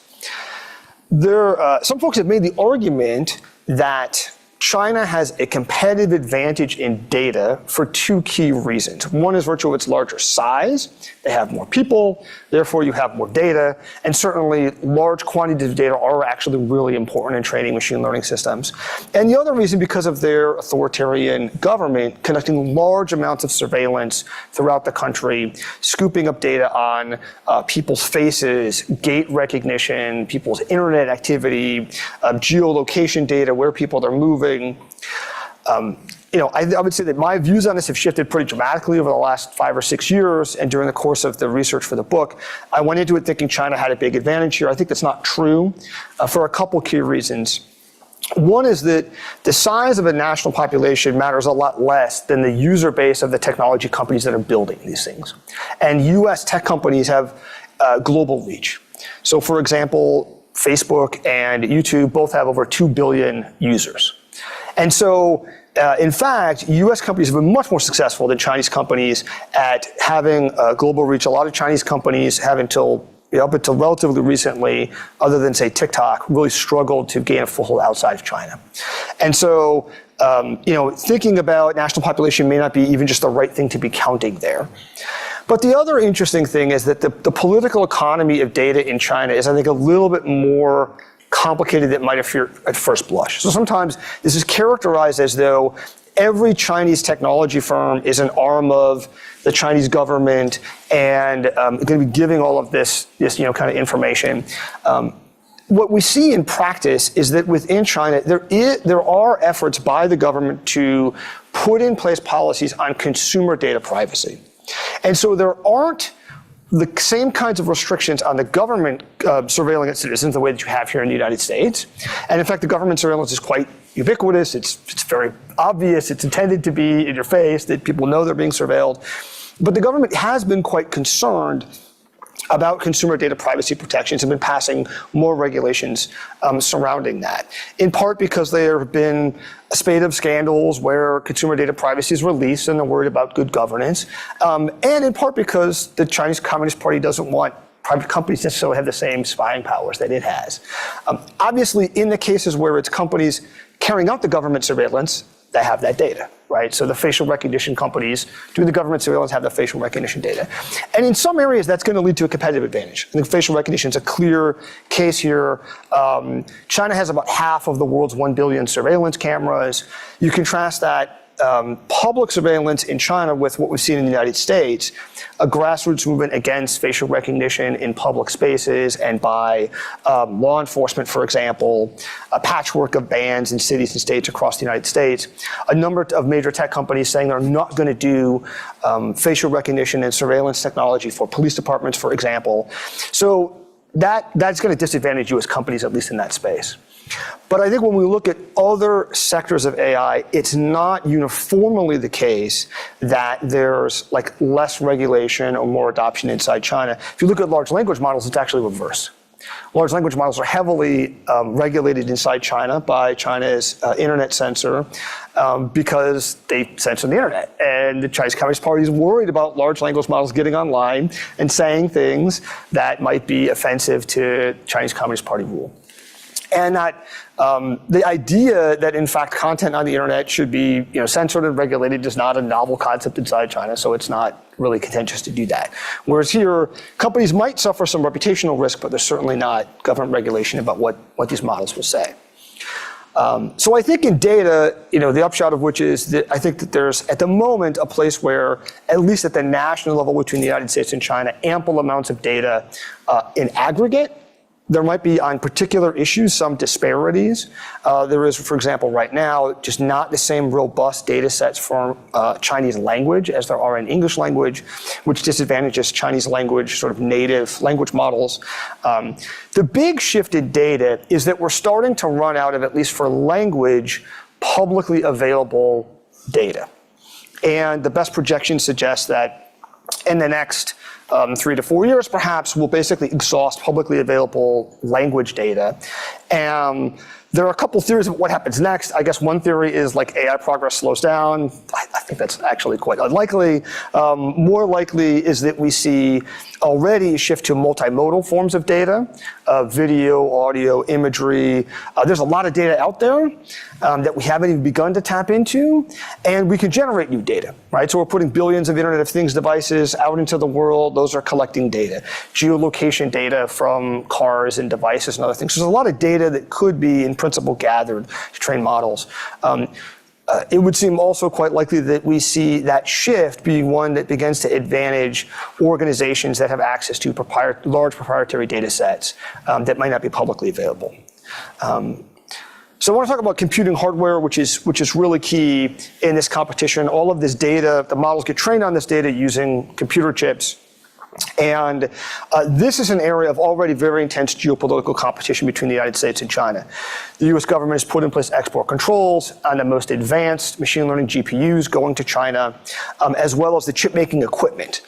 So basically both sort of simultaneously restricting China's access to the chips you need to train models and China's ability to advance its own indigenous chip making capacity. The trends here are really quite mind-blowing. There's some fabulous work that's been done by the research group EPOC that tracks quantitative trends in AI progress on data and computing hardware and algorithmic efficiency and other things. And so the most advanced AI models, the amount of computing power that they use for training is doubling right now every 6 months. Which is phenomenal. That's much faster than the historical rate of doubling we saw under Moore's law. If you look at the amount of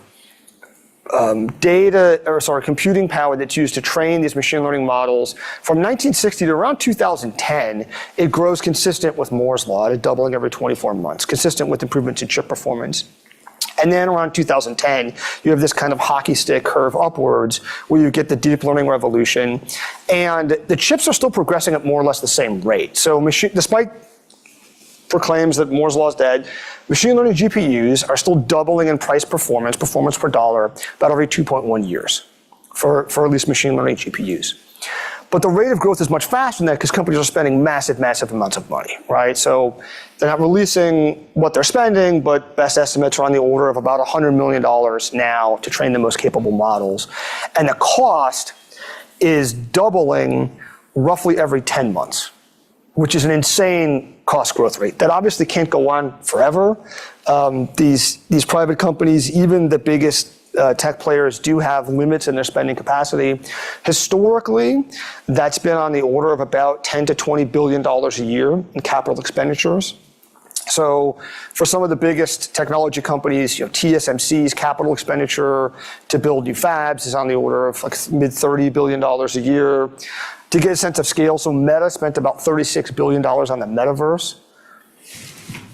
I'm not totally sure what they got for that, but companies can spend a lot of money when they want to, but there are limits.